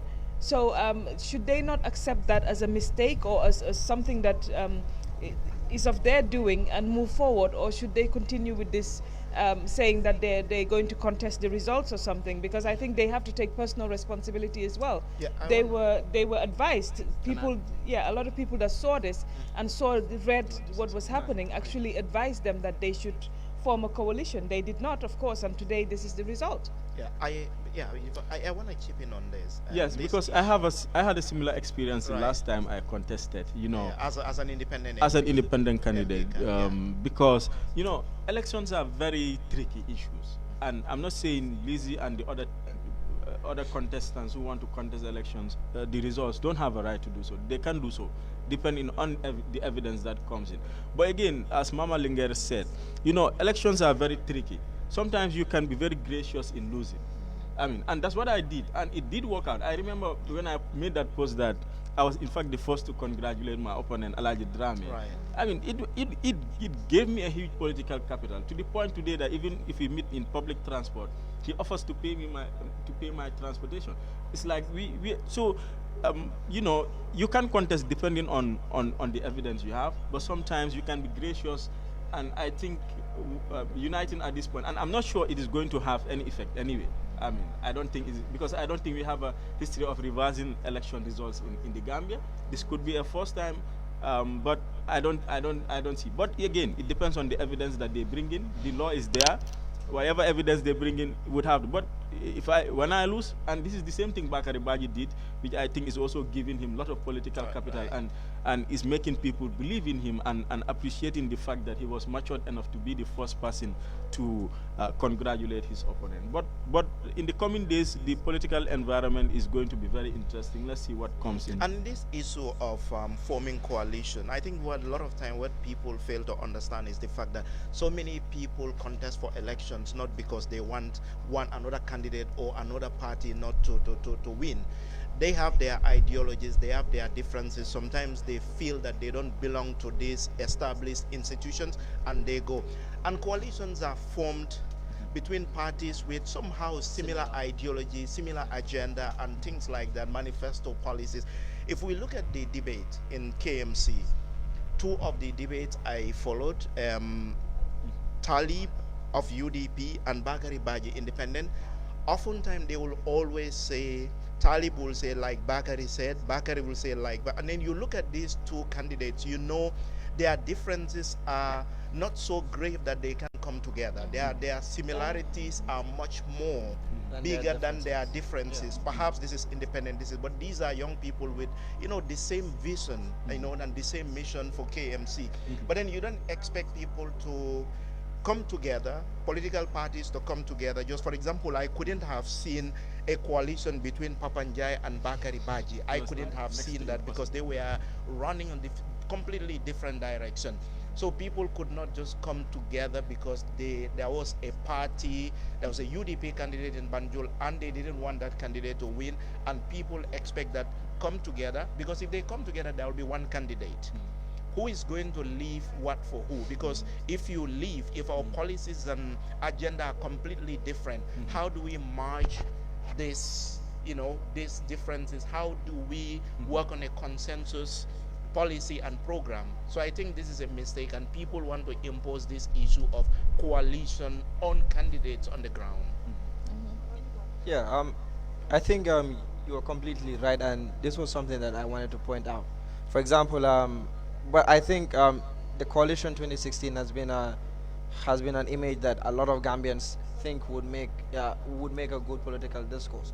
So this has been the reason why a lot of people keep calling on for coalitions. But in this case, we are looking at, like you were saying, we are looking at candidates, and then, for example, in the case of Bakari and Papanjai, who would have stood down? Because these are two people that have invested a lot of time, energy, and resource into this mayoral race, and then even their plans are very different. They have different plans. So and then this person has a support base of a different support base from this person. So how do you merge them together, and how do you bring them together? And then for the case of Banjul, I think if I had the chance, I would have if I were those candidates who with the rumors going around, I don't think it's a necessary step, because it might be a political suicide committee, and I think somebody like Ibu Fai still has a chance to be because he's already deep rooted in the community. He plays a very instrumental role when it comes to the youth, especially football and the Nawaitan sport that they do. So if I were him, I would just congratulate. I think we need to give credit to Rohido. Yeah. Yeah, because she has done a lot, and then with everything that has happened, she deserves what she has. And another party we've not been talking about is NRP. Like GDC, we will say the element of surprise. That used to be NRP back in the days. I remember when Hamad came and said he will win, and on like a day after the election, he would be drinking tea at State House. He actually did that. But then the gains were amazing, like what he was able to do within that short period. But then GDC, it seems, is no more. What happened? NRP, sorry. What happened? To be honest, if I may come in there, I have so much trust in Hamad. I think he's a very smart politician. And if there is any politician I would bet would come back into Gambian politics, it's Hamad. I mean, I know that he has made certain mistakes in the past, and I have a feeling that he has realized some of those things. He has associated himself with some political parties, and then some supporters of him who do not necessarily want to support those political parties have run away. And all that it takes for him to come back is to get back to his position. But then he lost a lot of his supporters, his base to GDC. Do you see any chance put of these him? two political parties together? Hamad is 10 times smarter than Kande. Hamad has withstand a lot of. I mean, Hamad has withstand. There is no political party leader in this country who's been more victimized like Hamad. He has withstand like barrage of criticisms and attacks like no political leader in this country, and it's withstand it. I mean, Hamad has, and he's an elder statesman. Take it or leave it. Hamad has stand up for Gambia at a time when nobody else, very few people dared. I mean, he has said so many things on assembly floor that you and I would be scared of doing. I mean, this is a guy who did a lot of things for Gambia. I mean, say that. Even though I think if we're to gauge today's politics in Gambia, I think GDC has a very bigger grab than NRP. When you look at it, I think we spoke about it not long ago. It has to do with personality calls and in political parties. At the moment, NRP revolves around an individual. Rarely would you meet somebody and then they tell you that I support NRP, especially when it comes to the combos here. So what is going wrong for the party? I think this is what they have to look at. How many young people are engaged in the party, and how many young people would be able to take that leadership position that the party is giving? For example, we are saying that GDC has been in the limelight. Yes, GDC wants to stay relevant because they have a long-term agenda. They want to run for presidency in 2021.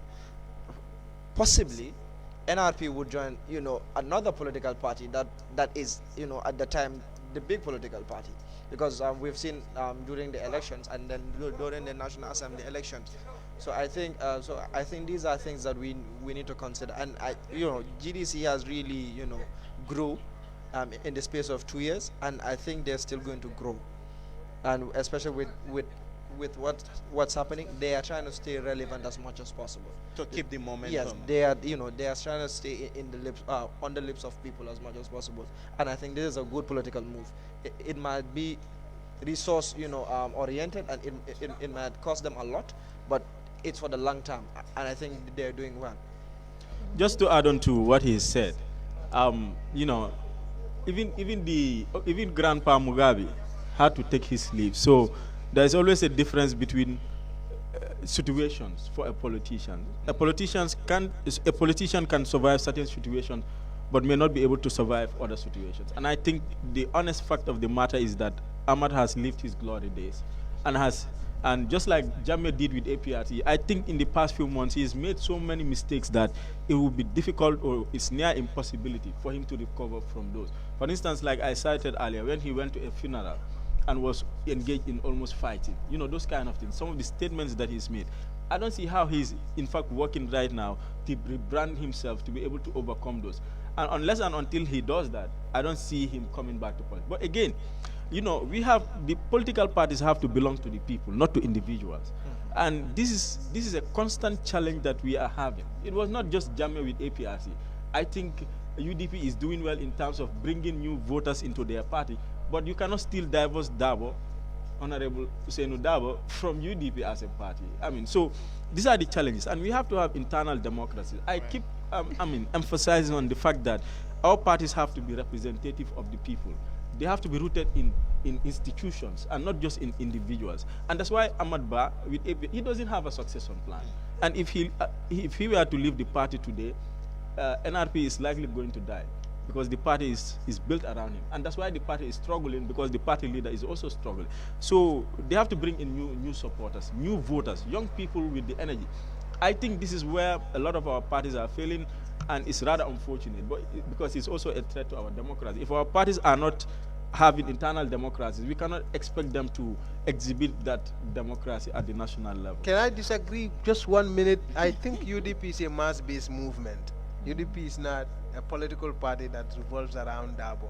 I can tell you, if UDP expels Dabo today and he goes and set up his own political party, he will be left alone. When Wajuara was in UDP, he was almost more popular than Dabo. When UDP got rid of, when he set up his own political party, he can barely organize a meeting on his own. So when Bo Jaju was an executive member, he came second to Barrow in the Bo Jaju, a native of Briama. Yes. He was second to Adama Barrow in the polls. In fact, Adama Barrow won by only 2 votes. Bo Jaju was behind, I think, only 2 votes difference. When he went to APRC, he went with no one. When Dabo goes, he will go with no one. No, it's a mass-based movement. Yeah, I think I tend to agree with that. The reason being, I would just say this. The reason being is that he states very good points there. But when Dabo was in prison, Aji Amseka was able to step up, come up with decisive leadership, and bring about the change that today we are all enjoying in the country, of course, in collaboration with all the other coalition partners. And UDP is the only party that I see with a mass mix of people. If you're looking for intellectuals, if you're looking for the masses, if you're looking for middle level, they have, it's quite unique to the party. And I think that's why I always say, even on social media, that this party is a party that we need to study to understand the dynamics and why it is that they are able to gain, because 22 years of victimization, and the people that are UDP remain strong, remain steadfast. That takes some sort of, there's something special about that. Right. And we need to study that to be able to understand that. And when I say that, people say, oh, she's UDP because she's thinking like this, or she's saying this. But I think people need to understand that for us to be able to really even build other parties, we need to be able to understand what is the success of the UDP. Why is it that, what is the model? How is it that they're able to function? How is it that their members are victimized and more people come forward? You know, you kill the likes of Solo Sandeng, you have other people coming and saying, I'm also here, I'm going to sacrifice. You put Dabo and others in jail, you have women even coming out with their kalamas saying, today kill us in the streets of Banjul. And this started from their history to date. This is a party that has been able to fight dictatorship, to be resilient against 22 years of victimization. There must be something that we have to learn from this. Add something onto that. If you look at when UDP, at that trying times in the history of the party, you have people within the leadership of the UDP who are not necessarily interested in becoming political leaders of the party. Like Dembo Bojam, for instance. He's an old man in the background. Ajaya Mariam Seka, Aja Sukai something. Sukai Naka. Yeah. She's my aunt, actually. Very dynamic women. I mean, those influential women in UDP, very vibe. I was at the Briama meeting, the last meeting before Barrow was chosen as the leader. I mean, these are the women who actually were leading the UDP, and so you could see at that time they had managed to get someone to be in their. I think it's because they are a mass-based movement. Dabo was an invitee in UDP. UDP was formed when Dabo was even in US. And so I see people disagreeing. They and invited him into their party. I see people disagreeing vehemently with Dabo at UDP, and they're still at the party. They're still there. Nobody's expelled them. Nobody's is victimizing them. So I think. Can I say something? I mean, I have had that experience. I've met Dabo a couple of times. One of which was when I accompanied Bakari to go and pay a courtesy call to him, and I just narrated the situation to Kemo. Where we said, as young people, when we meet some of these politicians, we say we want a picture. And, there were people in the executive who said, no, but if they take the picture, they'll go and post it online. And Dabo said, why? And he said, come and let's take a picture. We had the selfie. But what I was basically saying was that maybe UDP was the exception. But you could even see that when Dabo was in prison, it did still mobilize people to come together. That was the kind of influence I was talking about. The fact that Dabo may not be the alter ego of the party, but he exerts a lot of influence. And UDP may not be a true representation of the example I was trying to give, but in general, I just do think that our parties in the Gambia are not representative of the masses of the people. And I do see GDC moving into the same danger, unfortunately, because it's a personification of Mama. Without Mama, I don't think there will be a GDC. I know GDC members would not agree with me, but unfortunately, that's the we don't see a second man to Mama Kande, just like we didn't see a second man to Jame. And let's look at PPP as well. In the parliamentary election, they made James in Banjul, for example, and one would expect that they will fill a candidate in Banjul where supposedly they are very strong. But then this, what happened? I think it all has to do with in 1994. When Jame came in and then banned PPP, I think that was the end of PPP, because PPP also revolved around an individual, in as much as it was Jawara, and then after Sadauda left, the party died with him, and then. But we must be cautious too, because the party didn't just die. There was a decree. And they were banned for a long time. But then what I'm trying to put across is, even if, for example, let's look at when Jawara said he was going to step down. I think it was in 1992. And then what happened? In Mansa Kongo. Yes. They thought without Jawara, the Gambia was going to crumble, not only the party. Actually, my grandma sang that Gambia without Jawara was impossible. Exactly. You see, so I think that has been the mindset for a long time. So President Jawara being couped was one thing. To them being banned is another thing. And then thirdly, after its revival, one person was doing everything, and then that's O.J. Jallow. And now we have seen that after that, new heads came up, and then, for example, when UDP came up, it took the remaining members of PPP, it took the remaining members of NCP, and then this is a party that now a lot of people resonate with. Like they're saying, it's a mass party. So this has gone to play a very big part. But now PPP are trying to go. But how does PPP show people that they're really serious to be serious contenders? Yeah, but and most of look at we follow the trend, the trajectory that we used to hear. First, when PPP was around, like very, very, very popular with all that. But then comes the coup d'etat, Jammeh. By the time APRC, came to being, we've seen people, a lot of people, including minister who was with the PPP, you know, being even running campaign for Jammeh, and people just, you know, defect like wind. Then we've seen Jammeh left. As soon as Barrow came, we've seen an influx of even former National Assembly members of Jammeh defecting to UDP. During that time, a lot of people wouldn't even wear anything close to yellow. All of a sudden, the country is turned yellow. What explains this? I think Gambians, a few things happen. Gambians like association with power. That's also one thing. And also, but if you look at the PPP thing, I think it's much more complex than that. One, after the coup, there was a decree which banned the political parties. And most of the people came together from NCP and PPP into forming UDP.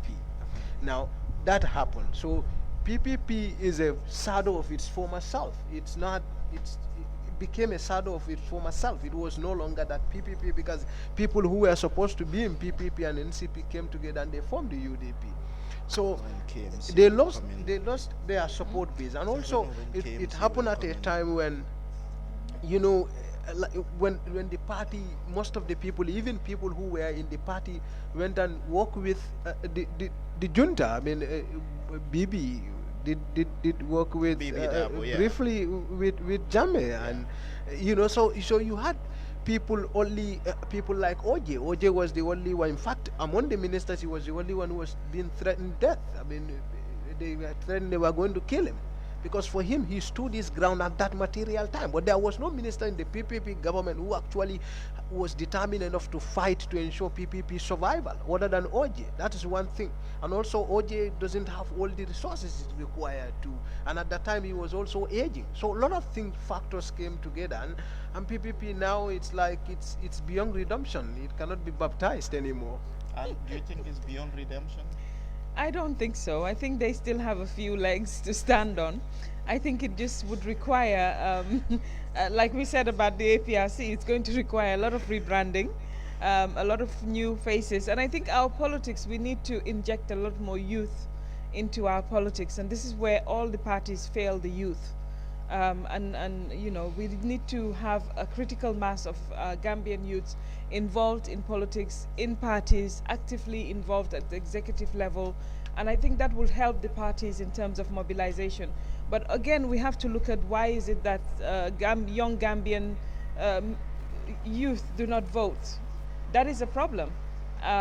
You know, they can be out there, you know, with the campaign out there with you, but then when it comes to voting, there's a huge gap. So I think we need to be able to at least have some sort of explanation for that. And again, it takes a lot of, we need to study that. I just have something to add on to that. What I've seen from PPP to APRC now is that our political parties find it difficult operating as opposition. I mean, the ruling parties, the ones that we've seen. You realize that PPP came in, then they were banned. That's a fact. But we are not seeing them, you know, exploiting the potentials they have. At least they have certain structures still in place. But so the question we should ask is, why is it that when they go into opposition, they find it difficult to come back to power? We have not had a situation where a party was a ruling party, went into opposition, and then came back as a ruling party. So then the question is, there is no flexibility among our parties, especially when they lose power, when they are out of power. They do not have, they do not react. They do not flex their muscles as quickly as they should to come back to power. And the other thing is that people don't want to associate themselves, I think, with parties that don't win. That's what we are seeing. As soon as a party starts winning, everybody jumps into the seat. Everybody jumps into the bandwagon. So that's what we are seeing. And for the UDP, I think that is helping, you know, the party to expand base a lot. Because and here again, I have to thank Honorable Hussein Udaba, because after the change of government, a lot of people were talking online that they would like to see APRC banned. But he made one, and that just cements my respect for him further, where he said, I mean, the best way to kill APRC is to what? Is to let them die, to kill themselves. Because where you have competition, to die natural death. Natural death. Democracy, I mean, democracy, a party such as APRC would find it difficult to survive in this time. Okay, so we join the IEC chairman. Hereby announce the result returned from all the wards in the Briama administrative area for the position of Briama Area Council, chairperson of the Briama Area Council, as certified by the returning officer, Mr. Samanyang Yai, as follows. Bakari Saibo Sane, APRC candidate, 24,697 votes, 24697.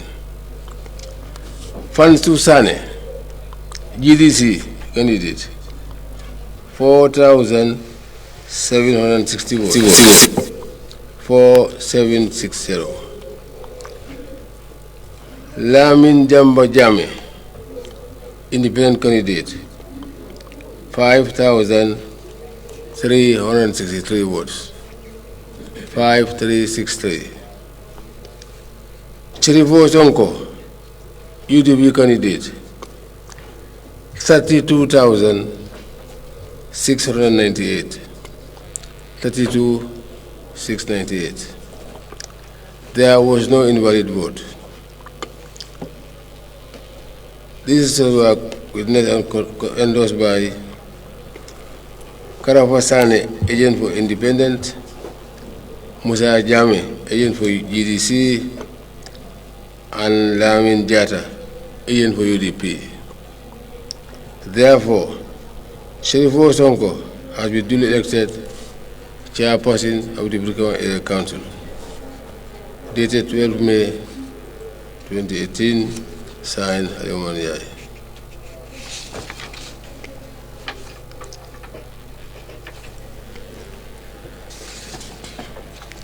Statement of results.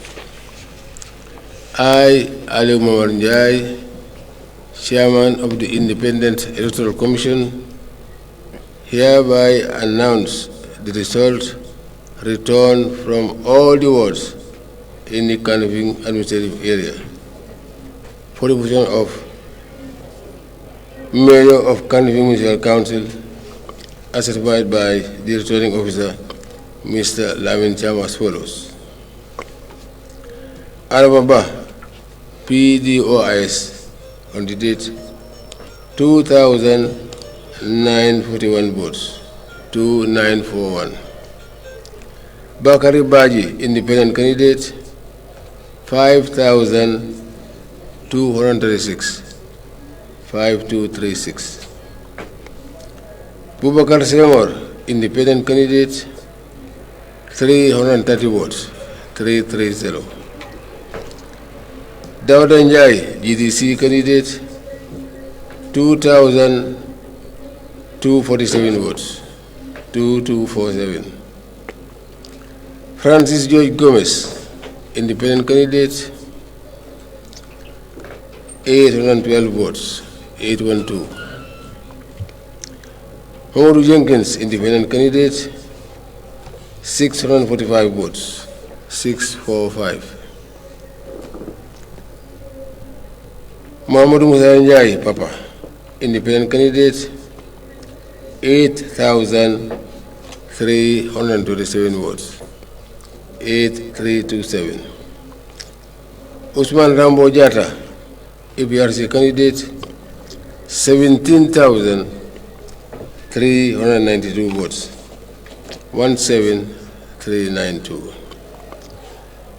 Talib Ahmed Bensouda, ETP candidate, 29,325 votes, 29325. There was no invalid vote. This is also witnessed and endorsed by Kemo Janko, agent for UDP, Obakar Thomas, agent for Independent, Francis O. Gomez, Ndumbe Eke Sala, agent for GDC, Musa B.K. Baji, agent for APRC, and Wawkar Ba, agent for Independent candidate. Therefore, Talib Ahmed Bensouda has been duly elected Mayor of the Canvassing Municipal Council, dated 12 May 2018, signed Aliman Yai, Chairman. Right. Thank you very much, the Chairman of the Independent Electoral Commission, Ali Mamar Njai there, as he just read those results coming from the Briama administrative area and the Kanifing administrative area respectively, and those are the entire results, and I'll quickly go through them. And this is the statement of results from the Briama administrative area for the position of chairperson of Briama Area Council, and it says Bakari Saibo Sane, APRC candidate, scored 24,697 votes. Fansu Sane, GDC candidate, scored 4,760 votes. Lamin Jamba Jame, independent candidate, scored 5,363 votes. Shirifo Sonko, UDP candidate, 32,698 votes. There were no invalid votes, and these results were witnessed and endorsed by Karafasane, agent for independent candidate, Musa Jame, agent for GDC, Lamin Jata, agent for UDP. Therefore, Shirifo Sonko has been duly elected as chairperson of the Briama Area Council, and this was signed by the chairman of the Independent Electoral Commission, Ali Mamanjai. And this one is from the Kanifing administrative area, and it says Adamaba, PDOIS candidate, scored 2,941 votes. Bakari Baji, independent candidate, 5,236 votes. Bubakar Sengo, independent candidate, 330 votes. Dawood Njai, GDC candidate, 2,247 votes. Francis George Gomez, independent candidate, 812 votes. Modu Jenkins, independent candidate, 645 votes. Mahamadou Musanjai Papa, independent candidate, 8,327 votes. Usman Rambo Jata, APRC candidate, 17,392 votes. Talib Ahmed Bensouda, UDP candidate, 29,325 votes. There were no invalid votes, and these results were witnessed and endorsed by Kemo Janko, agent for UDP, Bubakar Thomas, agent for Independent, Francis G. Gomez, Ndumbe A.K. Sala, agent for GDC, Musa B.K. Baji, agent for APRC, Babukar Ba, agent for Independent candidate. Therefore, Talib Ahmed Bensouda has been duly elected as mayor of the Kanifing Municipal Council, and this was endorsed. This was signed by the chairman of the Independent Electoral Commission, Ali Mamar Njai. And before we hand over to the GRTS headquarters, Chairman, you have a declaration to make. Well, let me take this opportunity to thank everybody, all the participants. As far as the IEC is concerned, we have pledged to conduct the elections freely and fairly, accurately, and to the best of our knowledge, all the polling stations across the country followed that rule. There were very, very minor issues as far as we're concerned, but again, we thank Allah for this peaceful election that was done throughout. Because the IEC proper is about 60 people. But come election, we have a contingent of over 10,000 people under our purview, including the security. And they've all done very well.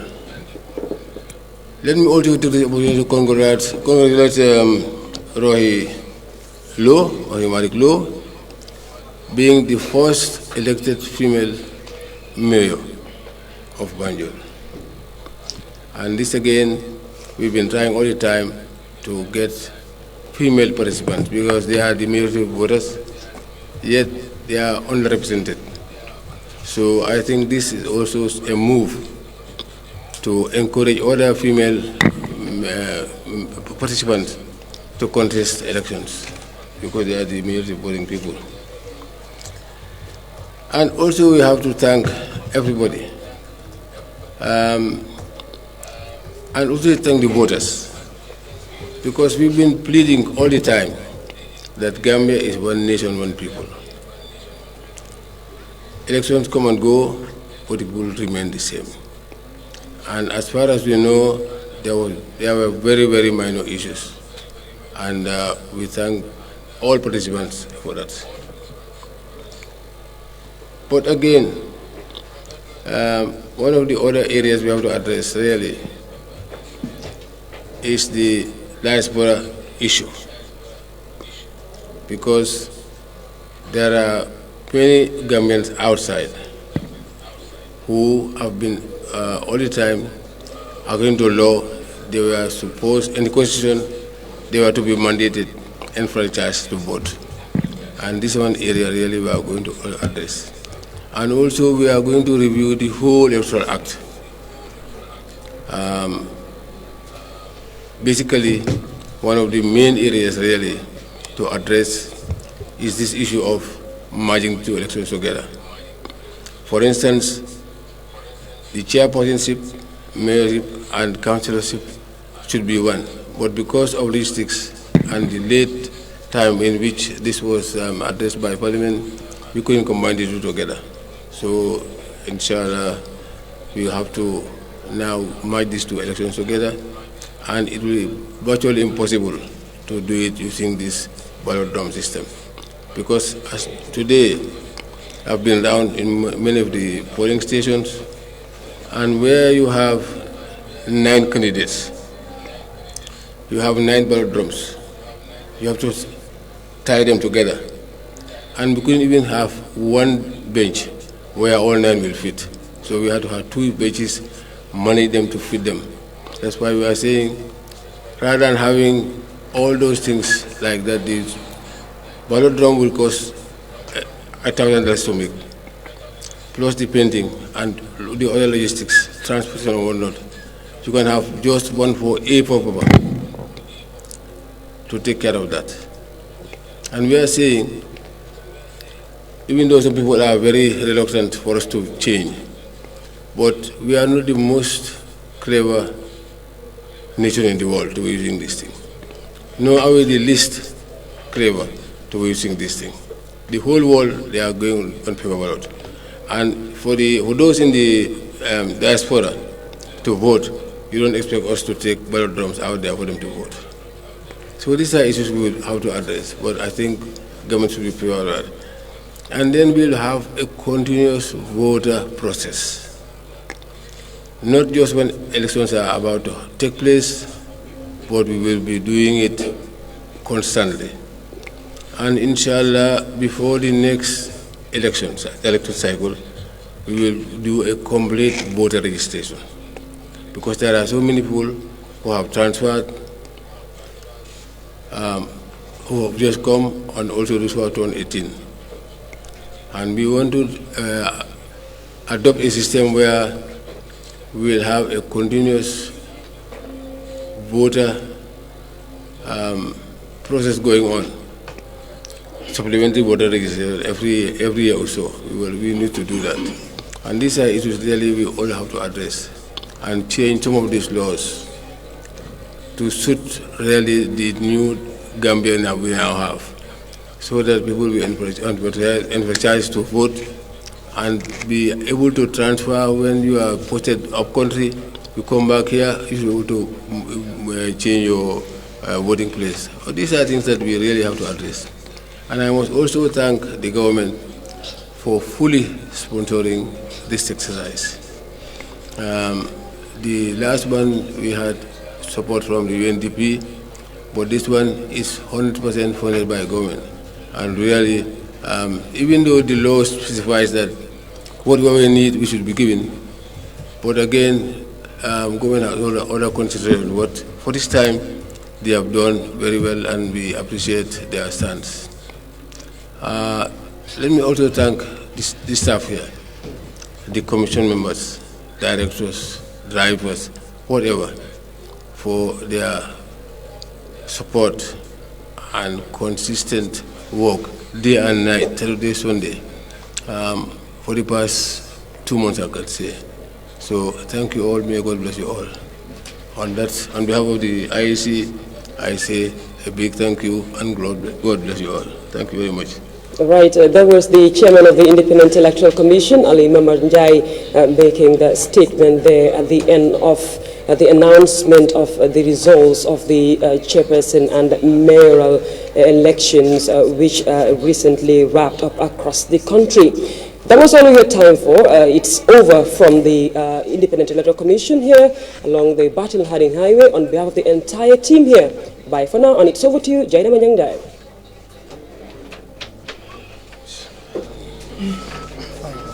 Our election night special coverage here at the Independence House. That's the headquarters of the Independent Electoral Commission. Interesting. We've just had the final two results. The most populated areas of the country, that's the KMC, Kanifing Municipal Council, and Briama Area Council. I'm Sheriff Ojang Jr., and this program is coming to you courtesy of Kerfatu in collaboration with APRC online television. My panelists are Mama Linger Sar, Kemo Bojang, Mustafa Ka, and Mustafa Dabo. Very interesting results. We start with KMC. We've all been waiting for this. The Kanifing Municipal Council. Yeah. We've had the results, and between Talib Bensouda of UDP and Papanjai Independent, 29,321 versus 8,327, a margin difference of 20,000. Oh, sorry, 17. So Rambo actually came second there, 17. Mama, we start with you. Are you surprised by the figures? I think we knew, most of us knew that Talib was going to win, but again, the margin is quite big. About 12,000. Yeah, about 12,000. So that's a huge margin to win by. But again, I think when we saw the crowds that were following Talib, I think a lot of us, you know, we had the same feeling we had when Barrow. Remember when Barrow was campaigning and he came from upcountry, his last day of campaign in Bakau. The crowd that came out, I think all of us in the diaspora were like, okay, this is a done deal, going by just these numbers. And I think that's what happened with Talib as well. A lot of us said, you know, it's going to be a tight race, but I think he will win. But to see actually the margin that he's won by, that's quite significant as well. And we need to give it to, again, the UDP, again, for organizing a very structured and very targeted campaign. And this is something, again, that I keep saying and I keep emphasizing, that we need to learn from these things. We need to study this party and learn from them and learn about their dynamics. That's going to help a lot of other parties also, maybe even in the future, to be able to do what this party is doing. So definitely significant there. I don't know how the panelists are going to analyze this, but this is of course very significant. And looking at Rambo Jatta of APRC, this is a surprise for me in KMC. 17,392. But again, there's a lot of registration in KMC of again APRC supporters concentrated in the Fonyis and in the KMC. So it's more. If it would have been not quite surprising coming from Fonyi, but coming actually from KMC at this point in time, it's quite surprising. And I think again, it's important that we look at this, and this is why I say that we need to come up with civic education. We need to be able to engage our people to understand about politics and about APRC and all of these things. But I hope that the panelists will talk a bit more about this. But I'm surprised at Rambo Jatta and what he has achieved. Definitely, that's a huge something. Yeah. So the results, APRC 32.2%. Yeah. The councillors' results. Yeah, comparison to the councillors. Again, then it's not surprising at all, because it's the same people that voted for the councillors that voted for Rambo Jatta. Yeah, it looks like they had 17,610 during the councillors' elections, and they had 17,393. So they lost a few people from the councillors, 17,610 when they voted for the councillors at KMC, and 17,392 this time round with the mayor. With a difference of about 200. 200 or so. Right. So again, not a huge surprise there. And it looks like UDP gained from 24,284 votes during the councillor elections to now 29,321. So again, a huge a gain there for UDP. Did they take from PDOIS? At least, yes, PDOIS had again 3,664 during the councillorship elections, and now they have 2,941. So they actually went down during the mayorship elections, meaning that they could not maintain that consistency in terms of the voting. So what happened there with their candidate or their election message is something that we need to look at. And again, GDC had 2,491,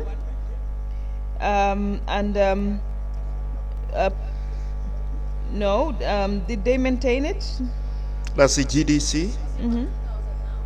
Now, so now it's 2,247. 247, yeah. And they had 2,491. So they lost again a few voters there. So it looks like it's only the UDP that gained from the councillorship elections to the mayoral elections now. And Kimo? Yeah, I think it was for Talibs to lose. To be honest, I think everybody that has been following the campaign knows that, or knew that, he had a really big chance. One is being backed by an institution who has loyal followers, which is one, because this has been an institution that has been, working hard on their grassroots.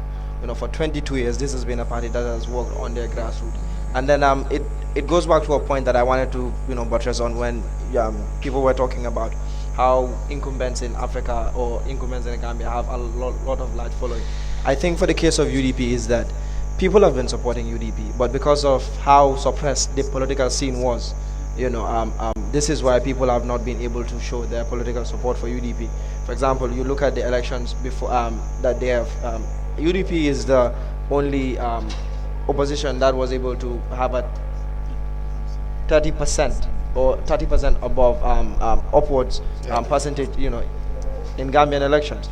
So coming down, Talib had everything in his favor. So he was able to do that, and then he won. And then we're looking at a gain of almost 4,000 votes. I think this has to do with the personality of the person, because UDP already has a very good grassroots with the masses, and Talib's comes from a part of our society where a lot of his peers didn't really take part in politics. Right. But because of him, like most people would have said, some of them didn't endorse the party, but then they endorsed the candidate because they had a lot of trust in him, and then they could relate to him. As I said, politics is all about being represented, and then they thought Talib would represent them well. And you could see that with Talib coming in, a lot of people who were voting for other parties, because I've seen people, but because of their relationship with him or the knowledge they have about of him being capable of doing the job, they all voted for him. So this has added on to what UDP had, because we have to be fair to him that with the party's support, he also had support from people, especially after listening to his plans, because he has a very good manifesto, especially his economic plans. These are things that will generate a lot of income for the municipality. So you have to give him that. So, but I was not surprised that he came out victorious. For APRC too, not really, but I didn't think they would do this well. Yeah, let me take that up with Mustafa Khan. A lot of people ruled Rambo out. I mean, he was nowhere to be seen. He was not taking part in debate. I mean, he didn't care. This debate issue. Like, but then did not take and a lot of people were tipping the tie to be between Talib, Bakari, and Papanjai. But we've seen Rambo pulling over 17,000. No, I mean, for me, I don't think that's a gain. We look at what the party got in the council elections and what they got now. As he rightly said, there was a decline. So the fact is that APRC has structures in place And for me, this is the challenge for our new democracy. How do we engage the voters to understand what this party represents, what it has represented in the past, and what it represents in the future? But in my own analysis, I want to look at two phenomena that have been outstanding in this race. One is Talib, the other is Bakari Baji, because I want to, whenever elections happen, I want to look at the distinct voices, the new voices. What are the voices that have made impact? And you could see that from all the debates that were held, two of them were outstanding. And for me, one thing about them is that they exhibited maturity. I mean, I'm not saying the other candidates didn't exhibit maturity, but because they were not in the front, the attention was not on those candidates as much as it has been on Bakari, on Talib. And the fact is that they are young people. And I think that also speaks to the future that we have in this country. So one thing I want to say is that they need to work together. That's my view. I think that if KMC is to be great, and I think when we are on break, Mama Linger also mentioned this, which is that these two people need to find a way of working together, because they have a lot going for them. And for me, I have a lot of respect for Talib as well. I think Talib is an amazing young guy. He's calm throughout the campaign. I didn't hear him say anything negative about any candidate. I mean, you could even see that in the debates, he was attacked. I remember Papa Njai saying, this is not a thing for kids. If that was me, I would have responded, definitely. But also, I think that could have affected Papa, because he was attacking young people and he was positioning himself as a candidate for young people. Yeah, and most of Dabo, what went wrong? What do you think went wrong for Papa? Because here is a candidate who has invested so much time and resources and energy and even hope into this campaign, to an extent that a lot of people saw him as one of the biggest forces to be reckoned with. But then you look at it, 8,327 versus 17 plus for Rambo and 29,000 plus for Talib. People don't get votes because they wish they do. I mean, politics is real. It's more than wishing something happens. So, I mean, if you look at APRC has always been very strong in KMC. They have that history. I mean, even after presidential election, when parliamentary election came, APRC did very well. If you look at UDP has always been strong. In fact, there are times when even some certain parliamentary candidates tend not to win when UDP challenge them in their constituencies. APRC takes it away. We've seen that even some very strong parliamentary candidates in Serakunda East and Serakunda Central. So UDP has always also been very strong in KMC. So, but when Papa came, Papa initially was vying to acquire the UDP ticket. He wanted to acquire the UDP ticket. He couldn't do that. He went alone on an independent. So few things happened. He had the resources. He was campaigning for a long time, but the platform he didn't have to be able to propel him into becoming the KMC mayor. Yeah, and along the way he hired. Let me come in. Along the way he brought in Mamadou Sabali, former Secretary General, as one of the faces of his campaign. We've seen them, rolling together, campaigning together, and Sabali going public to canvass votes for him as his strategist, official strategist. And if you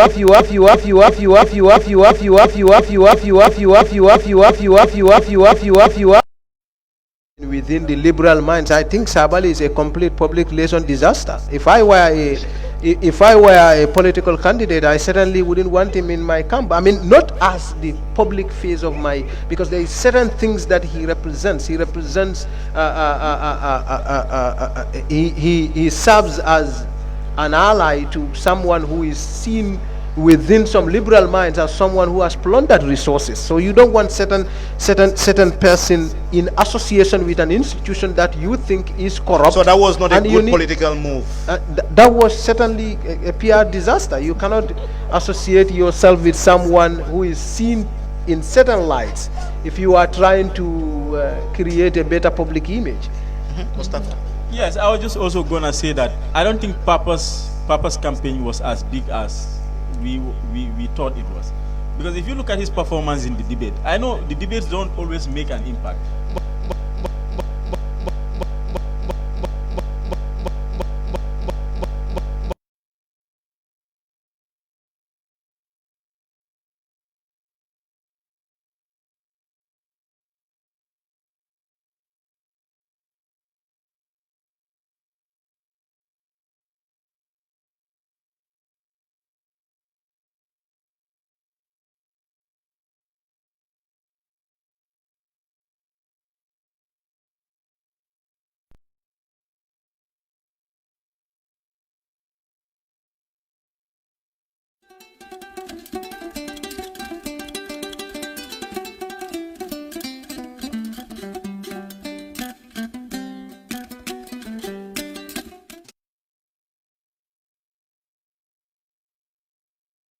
but he was going to contest on the UDP ticket, and he lost the primaries and he went solo. But then again, and this is why I keep saying study this party. We kind of underrate the party, or and we have to be able to really study this party and see how they work and why is it that they're so successful.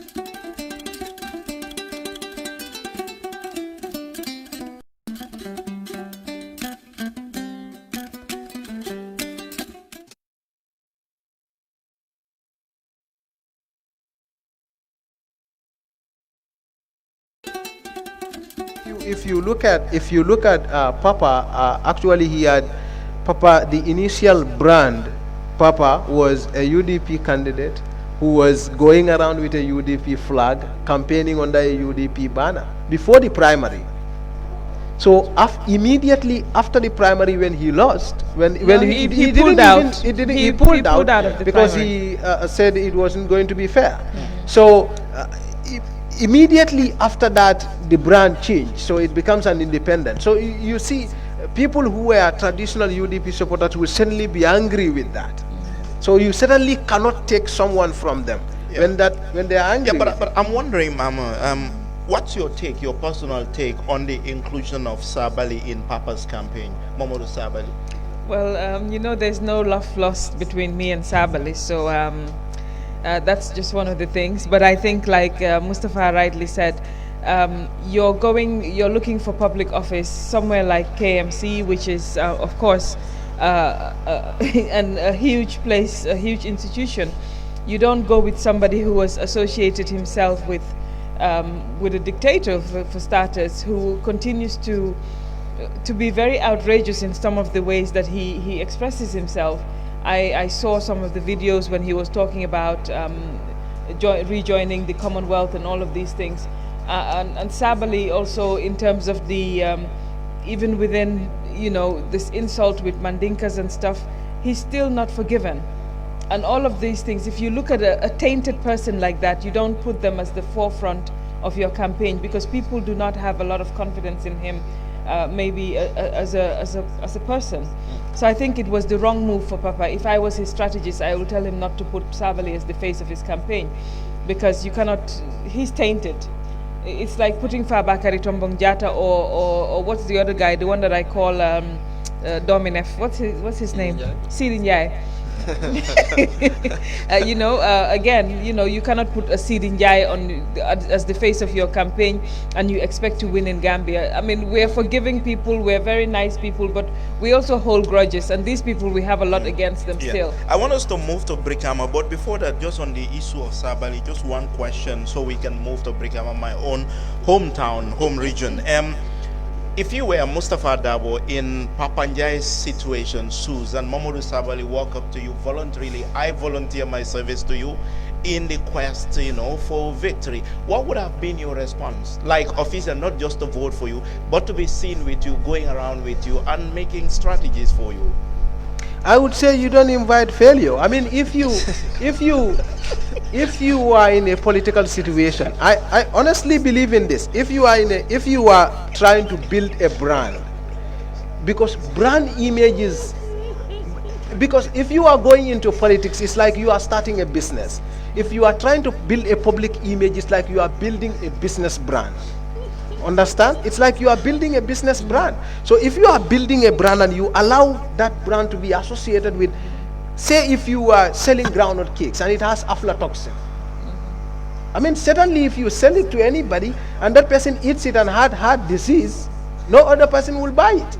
So you associate, you are trying to inherit a KMC that has a public debt with NAWEC alone that they can't even pay. NAWEC has more debt in KMC than even KMC's annual revenue as it stands. That alone. And NAWEC has other debts with other institutions. Now you are associating yourself with someone who is associated and still continues to celebrate someone who is known publicly for financial inefficiencies and atrocities and financial inefficiencies, and you want to be, you know, the I don't know what Papa was thinking. So certainly you are building a brand. You want to disassociate yourself with certain people and and like that. Like we were talking about APRC rebranding. We said if APRC wants to rebrand and wants to restructure, they have to take away certain people within their ranks. So that's important in rebranding. Steve, also some other thing. I think also I always cite the two young men as the shining examples of these local government elections. That is Bakari and Talib. But Papa focused a lot on a lot of negativities. And you know, at the tail end of the campaign, when everybody was trying to talk about coalition, he suddenly starts attacking Team Bakari. And that also attracted reprisal from Team Bakari. So you could see, even when he went to certain meetings, I was banking on was negativity. So for me, the thing is, these two gentlemen, these two young people, I think they should be a bright example to every political party, to every contestant in this country. And with them, I'm very hopeful about the future of this country. And they should definitely work together. Yeah, and I think we have, before you intervene, I think we have someone in line. Okay, go ahead. I think we lost him. I think definitely, like Mustafa said, these two candidates have just been exceptional, and I have said it even on my Facebook post that my ideal situation for KMC would have been a combination of Talib and Bakari Baji, because you can see the energy, the youthfulness, but they bring to the table in terms of substance so much, and in terms of integrity and just refrained and holding back and really just being perfect gentlemen, because this is the campaign that they have run exceptionally. And I congratulate them, and I really, I hold them in high esteem, and I hope that, they'll be able to work together and really try to do something as a team, because they really can do that. Okay, so before you go, let's take this call. I think is Boubacar Siddiq Jame in the UK. Boubacar in the US. Boubacar, welcome to the program. Yeah, thank you very much for having me. Yes, what's your reaction to the results that you've had so far? We've had all the results in now. What's your reaction? Obviously, as a UDP supporter, my reaction is, I'm very delighted. With the results, I was a little surprised, though. I would say with Banjul, I didn't think we would pull it off, even though we had quite a good margin during the council elections. But I was not very confident that we would repeat it, in the mayoral race. So that was quite a nice, pleasant surprise this morning for me. And but after that, I was not very surprised with the rest of the results. Obviously, we all kind of knew that CRR North was going to go the way it went. Anyone who knows the political landscape of the area will know that place is in pretty much GDC territory.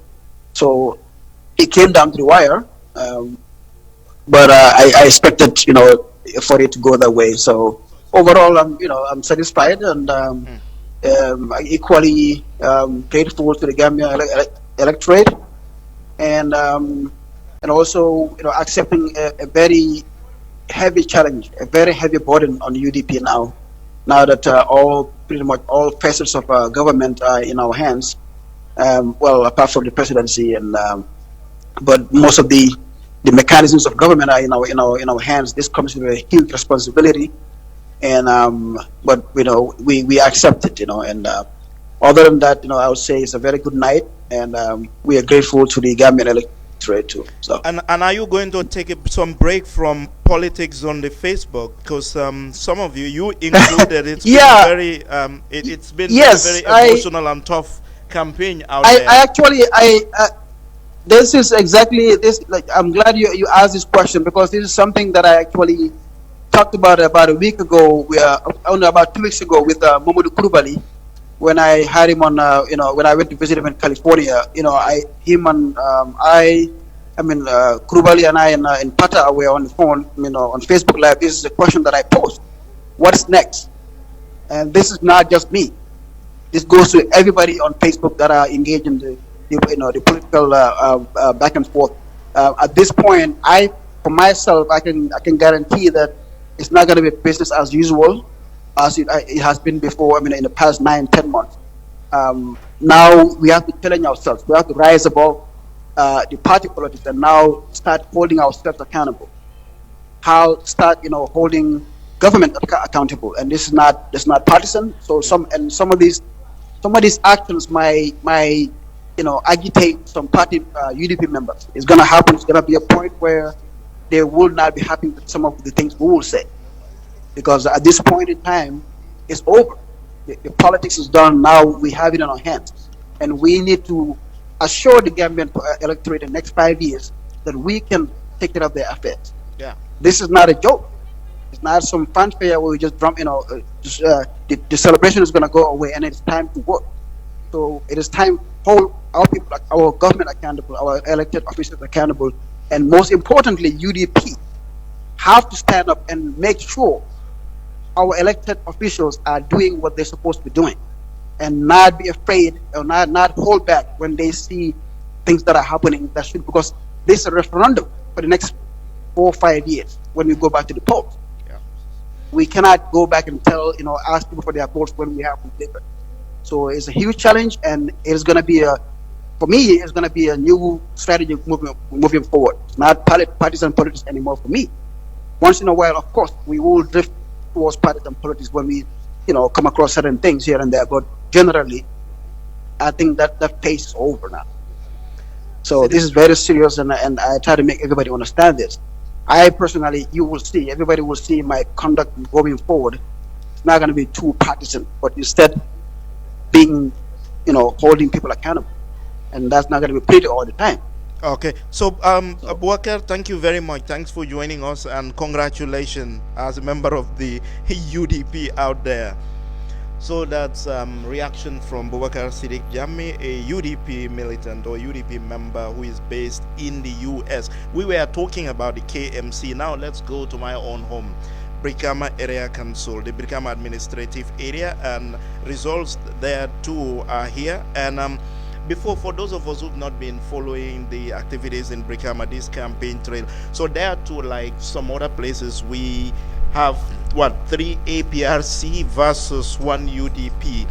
The incumbent, the last head of the Briama Area Council, Bakari Saibo Sane, is of course from the APRC, and he contested as a member of the APRC. Then you have Fansu Sane, an independent candidate who was a member of parliament for APRC and then contested because couldn't, be elected as an APRC candidate, so went independent. Then you have Lamin Jamba Jammeh, who is from Katong, has always been an APRC militant, official member of APRC, who also went independent. So Fansu Sane and Bakari Saibo Sane are both from Fonyi. And this is the area, which includes all of Fonyi. And when results were in individual results, we've seen the differences, the margins, where, let's say, Kanilai Ward, APRC will have 700 and UDP will have like 12 or 7 and that. But then once they got to Briama and the satellite villages, of course, this is not significant anymore because the voter concentration are in those areas. So your reaction to what we've heard from the Briama administrative area? Again, I'm not surprised because Briama has always, or Combo has always been a stronghold of the UDP, and to see them, when you compare the votes of Briama, votes that somebody can have or a candidate can have from Briama to the votes of the whole of Fonyi, Fonyi alone does not make up to 15 to 20,000 votes, but Briama alone, does. So I think it has to do with the concentration where votes are concentrated, and then this is what UDP was able to do. Again, it was for UDP to lose, and then they were able to win, and then they were able to win very convincingly. So it goes, it says a lot. It just says a lot on how the party has been putting in resources and time, and how they have been putting in a lot of effort. Also, another factor is the people, the independent candidates. Whenever we have a lot of independent candidates, they are actually helping UDP win. We've seen it in Banjul, where if we had 2 independent candidates, for example, Ibufaya and Laiba, former coalition, they would have won Rahilo. well, for the case of KMC, even if the independent candidates, joined together, they wouldn't have been able to beat Talib, but it was going to be close. Right. So, yeah, so the same thing happening here, that in Brikama Area Council, you have the dominant ones are APRC and UDP. Right. And we've seen that APRC's votes come from Fonyi.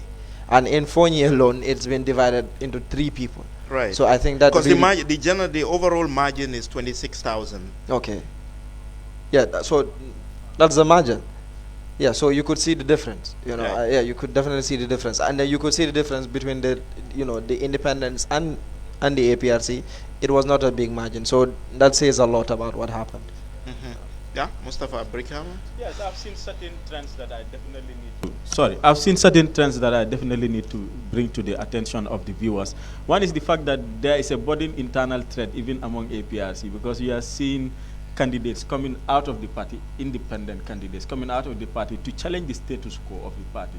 So in the long run, APRC, if they don't reform, they are going to die, because this trend is going to continue, I believe, in other parts of the country. The second thing is that APRC also needs to understand that this regional politics is not helping the party. Because if you look at the margin of votes, they did well in Fonyi, but when it came to Brikama, they lost with huge margin. So, I mean, it just speaks to the issues that we were talking about earlier, that the party has to reform. It has to move out of its regional politics base. And 2, it has to reform, because already there is a threat, internal threat, that is burden. Whether the party leadership recognizes it and makes the necessary challenges or not, that's another question. But it's there, and I think it's visible. Yeah, and Mustafa, talking about reforms within the APRC, I will shift, just a bit to other areas, not Brikama, but then we've seen Rambo, he didn't win. But then, even before joining the APRC, he was a very dynamic young man who was loved and adored and appreciated in his hometown, Bakau. But then went to APRC. We've seen, fast forward the story to this election and ended up with 17,392. APRC in the reform will need new breed of leaders, perhaps a young person. And can you see that in Rambo? Can you see Rambo taking this party to another level, for example, if given the chance? What do you make of him? Rambo, APRC would need someone who is very strategic, someone who is very educated and articulate. You don't see that in Rambo? Yeah, no one sees that in Rambo. It's not about me. I mean, yourself, I mean, even when Rambo was a youth leader in UDP, of course he was doing well. But that's not the kind of politician you would want to bring to sort of lead a party. We have a political institution. I mean, Mustafa. Let's continue. We have a caller. Yeah, we have a caller, Mustafa. Let's just take the caller. Hello, Pata. We have Pata Sedikan, another UDP supporter in the US. But there are so many UDP leaders coming to talk to us here. Yes, where are the other people? We want some other people in the diaspora to also call. Those supporting APRC and Lizzie and everybody. We want them to also call in and give us their reactions. But we have Pata Sedikan. Hello, Pata. But Mama, you guys are asking a lot. How do you expect anybody from the other side to call in today? Everybody is quiet. They went to sleep early. But Pata, my first question to you, congratulations to all of you. We know that, like President Barrow said, Facebook is the 8th republic, I think, or the diaspora is the 8th republic. Significant things have happened today. We have the first lady mayor in Banjul. I think this is also the first mayoral win for UDP in Banjul. That's also very significant, and of course, it's also a huge mandate for UDP, because you have 7 out of the 8 seats. That's significant. What are your reactions? Mama, I am satisfied.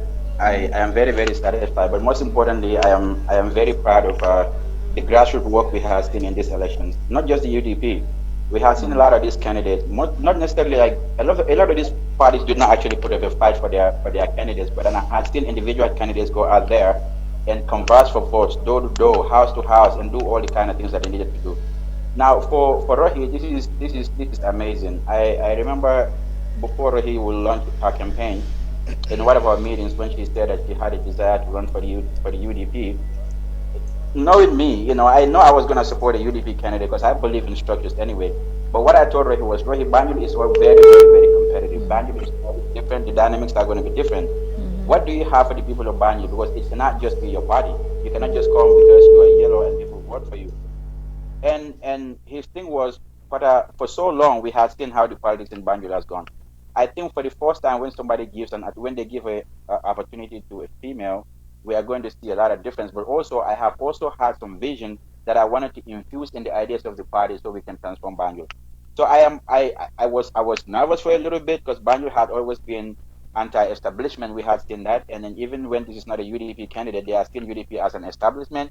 So I was a little nervous about Banjul, but when I saw that they were not able to come together to put up a single candidate against Rohi, I was confident that he was going to pull, even if it was going to be very little. Thank you, Pata. Again, you have a huge mandate. UDP has a huge mandate from the Gambian people. A lot is expected of you now that you have such a huge majority.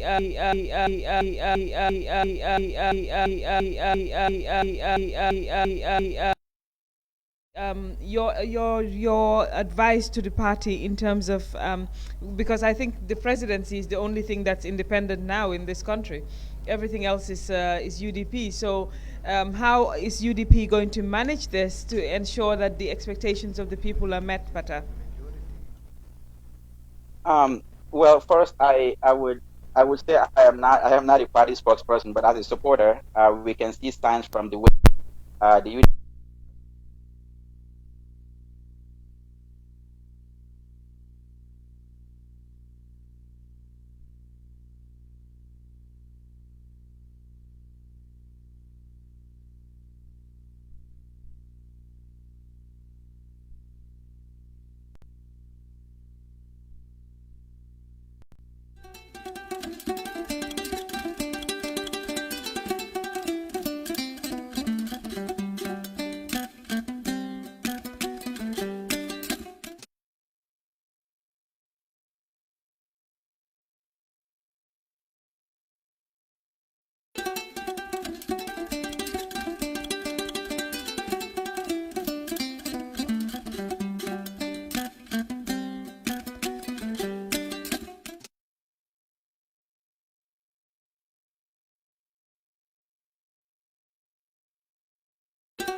Universal Properties, the dynamic and most trusted agency in real estate and property management. We are here to make housing affordable, accessible for every Gambian, despite their financial status. What makes Universal outstanding in the market is our flexible payment plans. We set standards in sales and letting of quality properties, mortgage, leasing, rentals, property valuation, construction, and many more. All our sites are fitted with social amenities such as schools, water, electricity, praying ground, and a good road network. In Sukuta Phase 1 and 2, Jambanjeli, Sanyang,